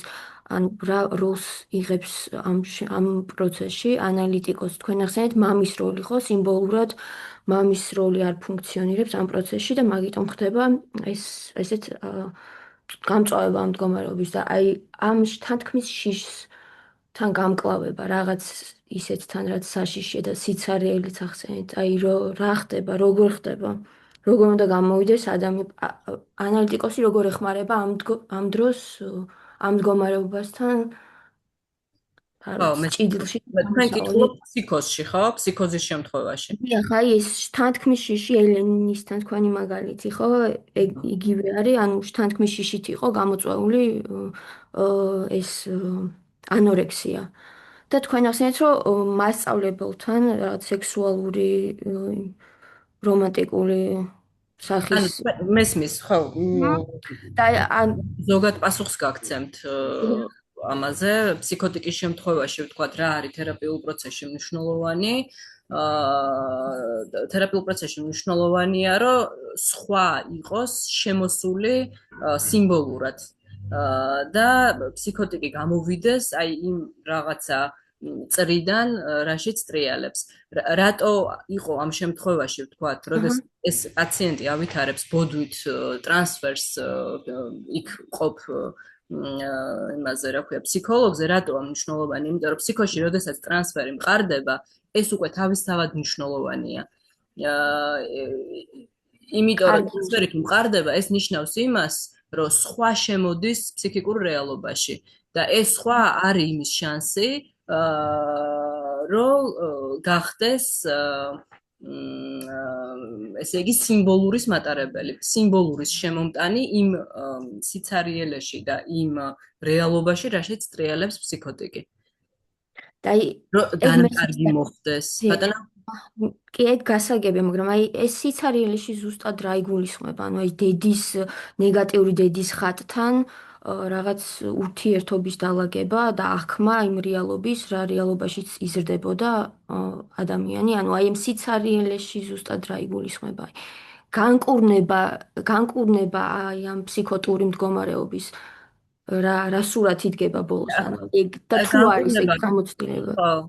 იცით რა ხა განკურნება არ ვიცი, განკურნება რამდენადაც შეიძლება რომ ანალიზში ხამთლათ ესე როგორც დაავადებას ესე არ განვიხილავთ სუბიექტს მაგრამ აი ესეთი მწვავე მდგომარეობიდან გამოსვლა და რო აღარ დაჭირდეს სიტყვაზე ანალიტიკოსი ადამიანს აი შუამავლის თვითონ რო იყოს ამ სიცარიელესა და თუ კიდევ სიცარიელე ანუ თუ მოხდება ამ სიცარიელეს ტრანსფორმირება ისე რომ ადამიანმა თავის თავში შეძლოს კომუნიკაცია აი ამ თავის სიცარიელესთან ან ტრანსფორმირებულ სიცარიელესთან არ ვიცი ზუსტად ვერ ხვდები აი დედის ხატია ეს ამ ელენის შემთხვევაში კარგი შემთხვევა ფსიქოზის შემთხვევაში იქნებოდა რომ სუბიექტმა რაღაცნაირად შეძლოს ნაწილის მაინც დაკარგვა.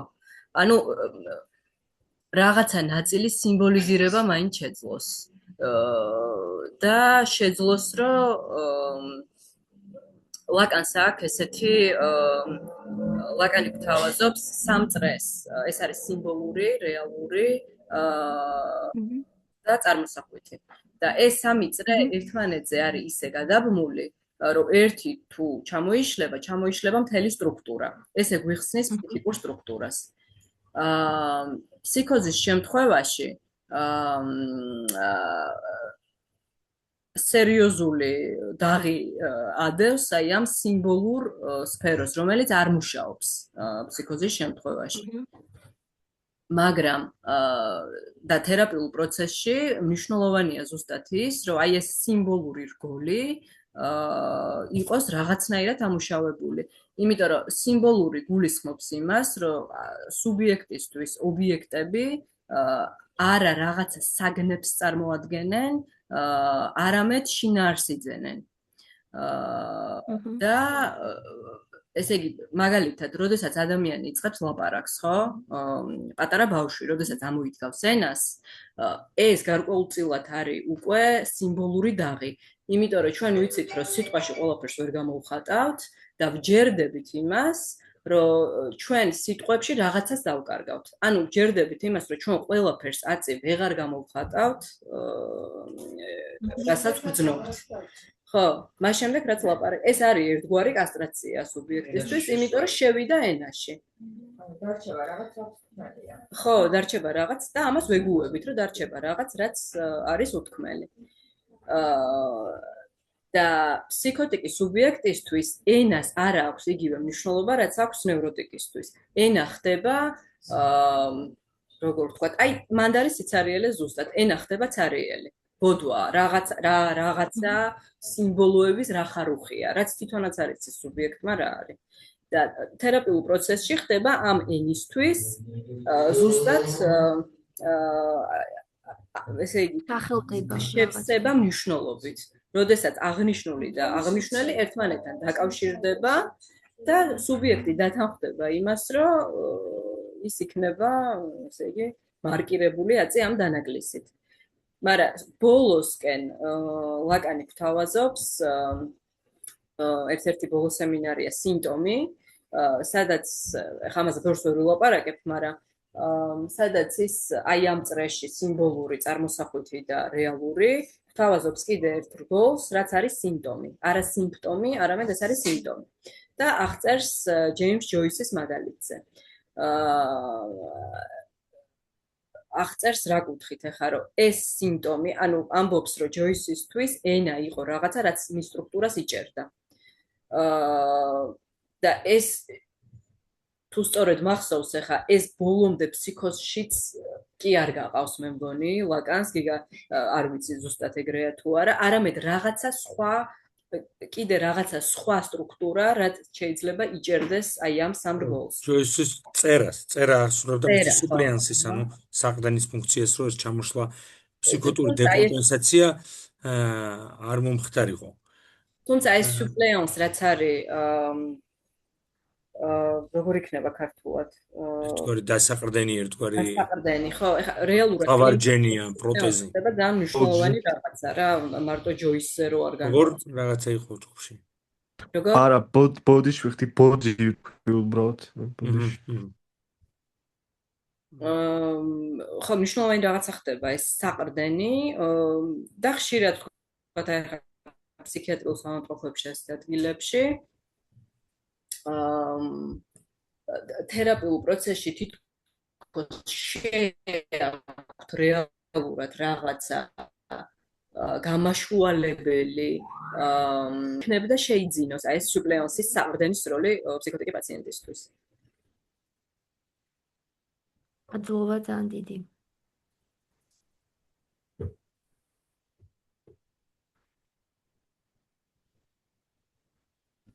მაგალითად როგორ შევავთ ეს პრობლემას როგორ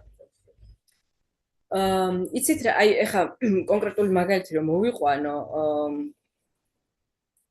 რა თქმა უნდა ეს შეიძლება ზუსტად იგივე არ იყოს ეხა რაზეც ლაკანი საუბრობს, მაგრამ აი ჯგუფი მახსენდება ისევ რაც მე თვითონ მიმყავდა მაშინ როცა სტაჟიორი ვიყავი და იმ ჯერ ერთი ინსტიტუცია თვითონ ასრულებს ფსიქოტიკი პაციენტის შემთხვევაში აი ამ მესამის ფუნქციას, საყრდენის ფუნქციას, რომელსაც აქვს ერთგვარი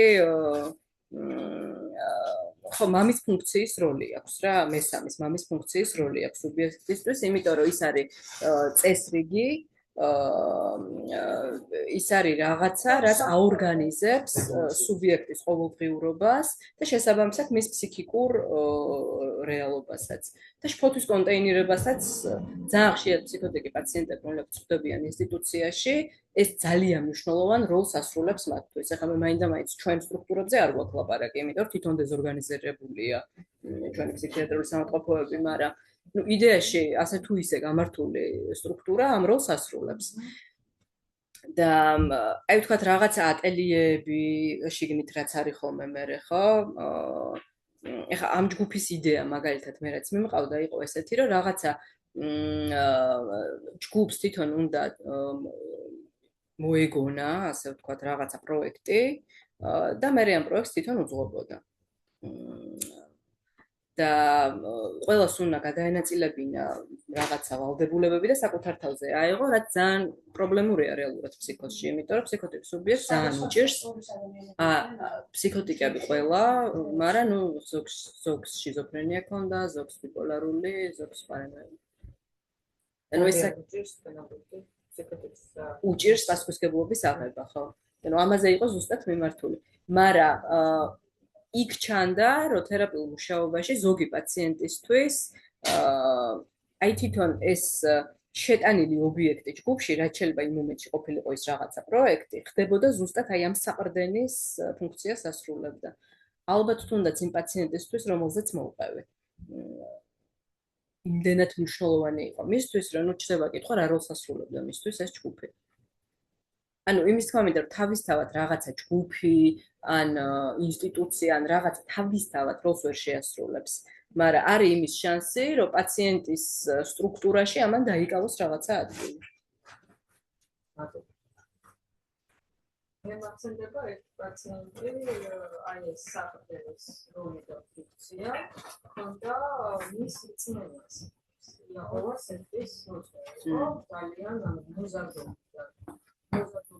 ჩაეჭდა ამას. ხოლმე ანუ და ეს არ ყოფილი. და სუპერვიზიას ესწრებოდა გავიტანე ესე. და არასოდეს რა თქმა უნდა არანაირად ვერ შევეხებოდი, ანუ ეს იყო ისეთი რაღაცა, რომ აქ რამე ზარი გაჩენილი იყო, მოხდებოდა აუცილებლად ეს ფსიქოლოგიური დეკომპენსაცია. და ეს ცალსახად იყო ის, რაც ძალიან მყარ საყრდენის როლს ასრულებს. რაც უნდა ყოფილიყო, ანუ რაც მას სჭირდება. ხო, აბა რა, იგივე ვთქვათ ბოდვაზე. ეხლა მაგალითად ძალიან დიდი შანსია, რომ სუბიექტი, რომელსაც ბოდვა აქვს და დაუნიშნა უცებ კურნალობა და ხელიდან გამოაცალო ეს ბოდვა, კაცმა არ იცის რა მოხდება რა. იმ საყრდენის გარეშე ტოვებ, რასაც აფუძნებს მართლა იმ მომენტში, ხო? ვიცი თავს ირჩენს კი. და ნუ ეხლა ფსიქოტიკ პაციენტთან თუ კი შესაძლებელი იქნება რაღაცა ფანტაზმის შეტანა, ეს იქნება ძალიან დიდი გამოსავალი. სტაჟირებას ვაკეთებ ფსიქიატრიულში და დღეს გუშინიყო შიზოფრენიის кейსი და დღეს ყო ფსიქოზის და ანუ დაიწყო იმით, რომ 5 თვის წინ გააჩინა შვილი და დაიწყო შიშები, რომ ამბობს რაღაცა დაემართება და ამ რაღაცას თვითონაც დამარცხებს. და ეხლა დამაინტერესა მთლიანად მოცულია ამ ბავშვის თემით და საშინაებას ჭირს თვითდაზიანება სიჩიჩკის დასროლს ძალიან პრობლემა იყო. აი ბავშვზე ესეთი ფიქრი რო აქვს, ბავშვსაც ვერ მოუდი და ამ მდგომარეობაში, ანუ ამ პასუხისმგებლობის აღებას შემოუკლავს. კი, რა ეგეც ანუ ბავშვი პერსეკუტორი ხდება, დიაგნოზი შეიძლება გახდეს, მაგრამ აუ ბავშვი დიაგნოზი იმიტომ შეიძლება გახდეს, რომ ბავშვი რაღაცას ითხოვს მისგან. რაღაცას ითხოვს, ერთი ვარიანტი ეგ არის და ეხლა ვერ ვიხსენებ ეს წავიკითხეთ რომელიღაცა კოლეგამ მომიყვა ვერ ვიხსენებ, მაგრამ მოკლედ რაღაცა ეგეთი შემთხვევა იყო, რომ დედა კლავდა ესე ბავშვს და ეს იყო მომენტი, როცა ბავშვმა დაიწყო მისგან სეპარაცია. როცა დაიწყო მგონი სიარული, უკვე რაღაცის მოთხოვნა, არასთქმა და ასე შემდეგ. ხო, იმიტომ რომ ხო, ესე იგი ის იტანდა ამ ბავშვს, როცა მისი ნაწილი იყო და როცა ის მან დაიწყო სუბიექტად ჩამოყალიბება, ვეღარ აიტანა ეს ყველაფერი. ხო, დააწყვეტა ეს. შორს ძალიან ციგნი რო არის ეს ბავშვთა ფსიქოანალიზის მან არის ალენვანიას ძალიან საინტერესო სტატია მაგსაკეთებს შეიძლება ის მაგსაკეთებს ბავშვს აგრებს და ამით შევაგდეთ და ბავშვს ეგეც ხარია ტრაიკი ხამაც სემინარი რო ბავშვს მაგივად მე ამშიაო აი არის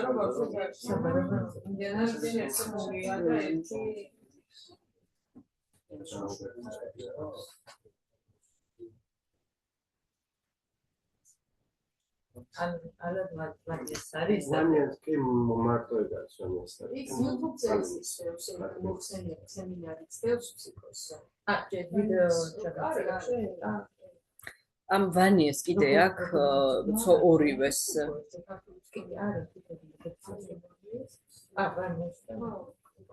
ამ ალენ ვანიეს და მის ცოლსაც კატრინ ვანიეს, რომელიც ჩვენ ჯგუფის სუპერვიზორია, ორივე საუბრობს, მე მგონი საერთოდ მათი შემოტანილი ტერმინია სუბიექტის მოაზრება. ნუ ლაკანის იქიდან გამომდინარეობს, რა თქმა უნდა, SSS-დან, მაგრამ სუბიექტის მოაზრება გულისხმობს იმას, რომ ბავშვი როდესაც იბადება, ის უკვე მოაზრებულია დედის მიერ და მამის მიერ და ფსიქოში ალბათ ზუსტად აი ამის მარცხია, რომ ფსიქოტიკი დედა ბავშვს არ მოიაზრებს როგორც ცალკე სუბიექტს. ანუ რა ხდება, რომ როგორც როგორ? ხო, სხვა შორის წიგნი დაწერეს, ეხლა იყო მათი წიგნის პრეზენტაცია, supposition du sujet subject. არა, მე მოიაზრებს როგორც თავის ნაწილს. ხო რა, რომ ბავშვი როცა დედა ელაპარაკება ბავშვს, დედაც უნდა იყოს და უნდა გრძნობდეს, რომ ფიქრობდეს, რომ ბავშვს ესმის. იქამდე ვიდრე მასში დაიბადება სუბიექტი, მე მას მივმართავ როგორც სუბიექტს. და ამ სუბიექტის მოაზრება აფუძნებს კიდეც მას როგორც ენის სუბიექტს. ეს არ არის რაღაცა ნასწავლი, ეს არის რაღაცა ბუნებრივი, როცა ბავშვი იბადება, მას ესმის არ ესმის, დედა მას ელაპარაკება. კითხვასაც უსვამს და ასე შემდეგ. ხო, აი მოგეწონა, როგორ გაგეღვიძა, როგორ გეძინა. მომენტია მართლა და ფსიქოტიკი და ბავშვი ყოველთვის პასუხობს აფექტურად ამ დიალოგს სხვათა შორის. და ფსიქოტიკი დედის შემთხვევაში ესე არ ხდება. ის არის მისი ნაწილი.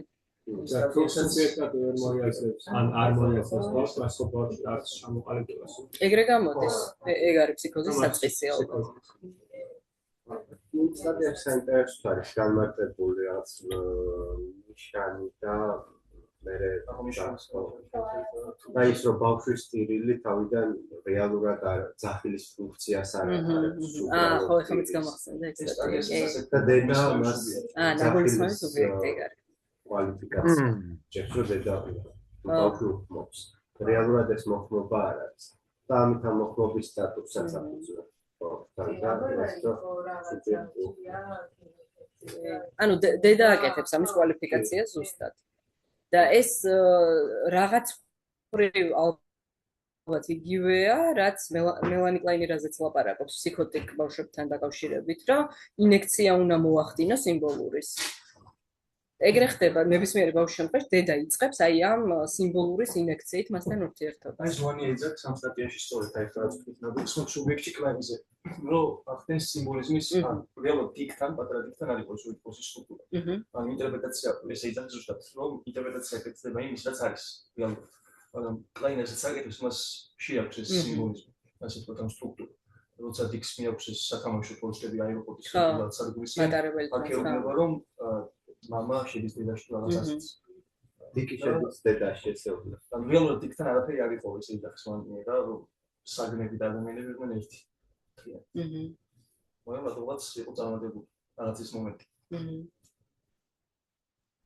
ზარსკო ფსიქოტიკებთან ასე ისეთ რა ბავშვებთან მე ვერ გიპასუხებთ ამას, მე დიდი გამოცდილება არ მაქვს ბავშვებთან მუშაობის, მაგრამ ფსიქოტიკებთან მუშაობის დროს ძალიან მნიშვნელოვანია, რომ რეალობაში დააბრუნოთ. იმიტომ რომ ხშირად არის, რომ პაციენტი მოდის და იწყებს ბოდვას. და თუ ავყვებით ამ ბოდვაში, გამოდის, რომ ჩვენ ხდებით ამ ბოდვის ნაწილი. ამიტომ ძალიან მნიშვნელოვანია ხოლმე, რომ რაღაც მომენტში ალბათ უბრალოდ გააჩეროთ და ძალიან ყოველდღიური და მარტივი კითხვა დასვათ. დაამიწოთ რაღაც რეალობაში გადმოაბრუნოთ. ეს პრინციპში და ეს არის რა რაღაცნაირი კუპიურ ამბობენ ფრანგები, რაც არის ჩაჭრა.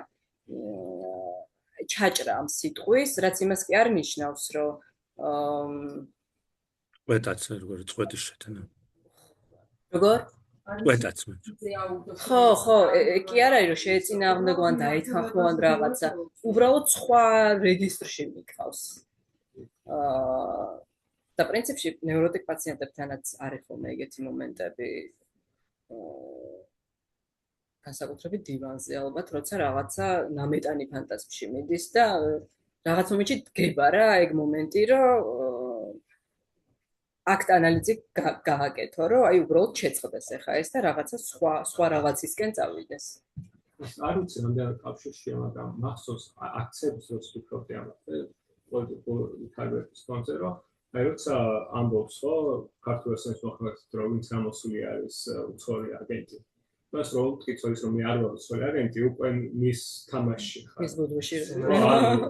რა თქმა უნდა, მის განსაკუთრებით ვინც უცხოელი აგენტია, იტყვის, რომ მე არ ვარ უცხოელი აგენტი. Dasam albat mandats is ara ჯობია რაღაც უფრო ყოველდღიური კითხვა და თითქოს გამოიყვანო და სხვა ამგვარ დამიწო. თითქოს რაღაც რიტორიკული ხერხი შეიძლება ხო, კი. როგორ? ჯავშის სიგნალს კუპრელი მანდას ფრიდონ ფოიდის სულფიცას. ეს უბრალოდ სიტუაციას დაუბრუნდი რეალობას. უშტატზე დაუბრუნდი რეალობას ხავ. თუმცა ეს გვარნიშნავს, რომ ზოგჯერ შეიძლება შეყვარდეს, ანუ ის პროდუას, იმიტომ რომ მახსოვს ერთხელ ოლივერ ტურბურგს რო წაიკითხა სწორედ კონდუქტორს.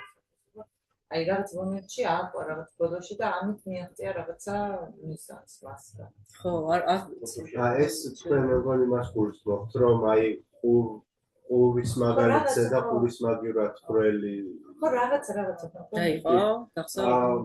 დაახლოებით შეცდები რომ გავიხსენო, კი.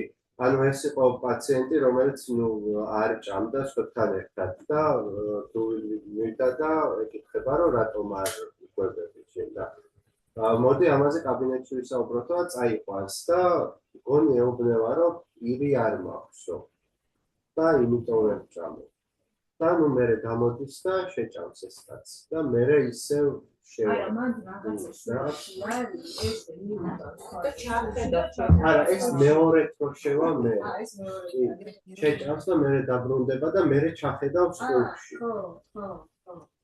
და მან არის კიდე რაღაც რაც ვერ ვიხსენებ და ეგ იყო მნიშვნელოვანი, მაგრამ მე გული თუ ესე არ შეიძლება.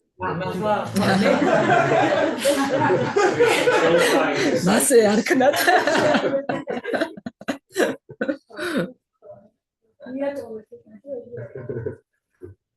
ამოცილთა ინსაიტია. რაღაც აყვა მაშინ. რატომ ეს დამამახსოვრდა? აყვა. ეს შეიძლება საშიშიც იყოს. ალბათ. არ იყოს გამწვავი. აი მაგალითად კლაინერ პაციენტზე წერს რომ გაუშვა ამის გამო, იმიტომ რომ სახლის წინ და მამის ფანჯარაში ყურებოდა. და მესე თამაშობს. არა, პარანოიკის ბოდოში მოხვედრა ძალიან ასასიამოვნო მომენტია.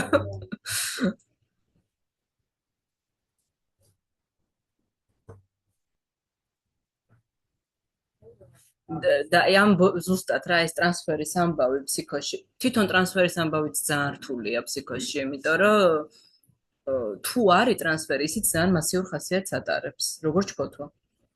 მასიურში რა იყოს? აი ძალიან მიწეპებული ხდება.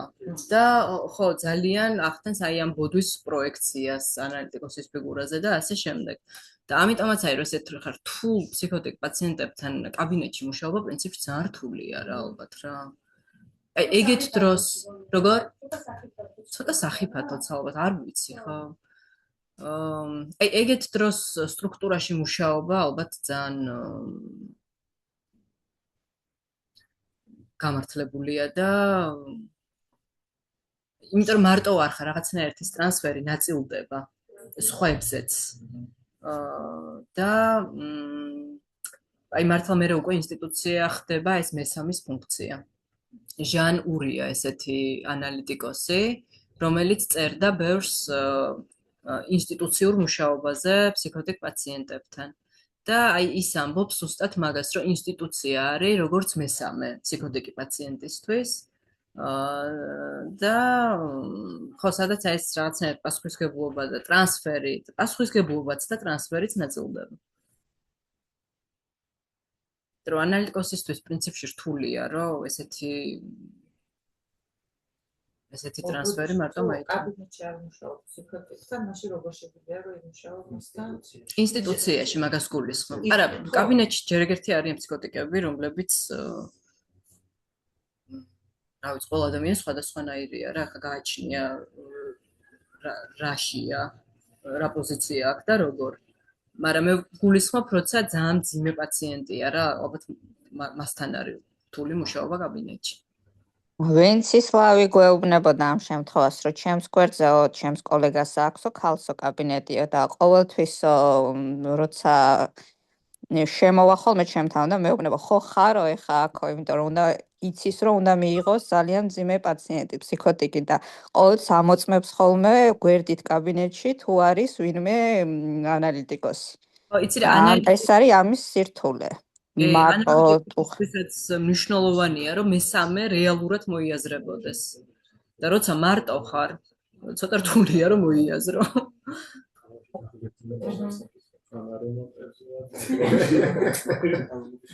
სარაუნდობისა ელენე ძალიან საინტერესო იყო და მადლობა. შენ რო ყვებოდი ახლა ფსიქოტიკ პაციენტზე ჩემი დაახლოებით 2 წლის სკანდალის შემთხვევა გამახსენდა, რომელსაც ჰქონდა ისეთი ტრანსფერი, რომ რაღაც ეტაპზე მქონდა ხოლმე განცდა, რომ მის ტრანსფერს უნდა თანთქმა განეცა და ჩემში ეს მოწებებული იყო ყველაფერზეც კი ახერხან. ყველა ჩემს მიმიკაზე ოდნავ თვალის მოძრაობაზე რაც ახასიათებს ხოლმე ამ სტრუქტურას და მახსოვს იმ პერიოდში დაჭირდა იმ სტაციონარში ექიმთან მისვლა, სადაც მე ვმუშაობდა. ეგ იყო, ნუ ვენცისლავმა მირჩია მაშინ რომ გადამეყვანა, იყო ის კარგი შემთხვევა, როდესაც შევთავაზე, რომ მოდი ბარემ ერთად აქ ვიმუშაოთ. და მან დაახლოებით 1 თვეში გამოჩნდა, როგორ იმუშავა მესამე. ან იმ ინსტიტუციამ და როგორ დაალაგდა ტრანსფერი. ნუ რა თქმა უნდა, მისი ფსიქოზური მდგომარეობა პერიოდულად მწვავდებოდა, იმიტომ რომ პარანოიდული ფსიქოზი ჰქონდა და პერიოდულად ჰქონდა ხოლმე ის განცდა, რომ ვიღაც კარებთან უსმენდა, ვიღაც ტელეფონს იწერდა, მათ შორის ინსტიტუციაშიც, მაგრამ ტრანსფერის თემა იმდენად შეიცვალა, რომ ეგ იყო აი მართლა ყველაზე დიდი გამოცდილება ჩემი, რამაც დამანახა, რომ ზუსტად აი ფსიქოტიკის შემთხვევაში და განსაკუთრებით ფსიქოზის შემთხვევაში, როდესაც ჩვენ მუშაობთ, ინსტიტუცია ბევრად გვეხმარება. ხო. ნამდვილად.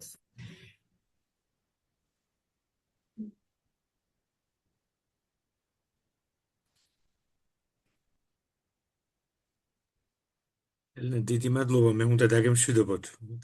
რაც ჩართვა მაქვს და მადლობა, ძალიან საინტერესო იყო და დაველოდებით შემდეგს.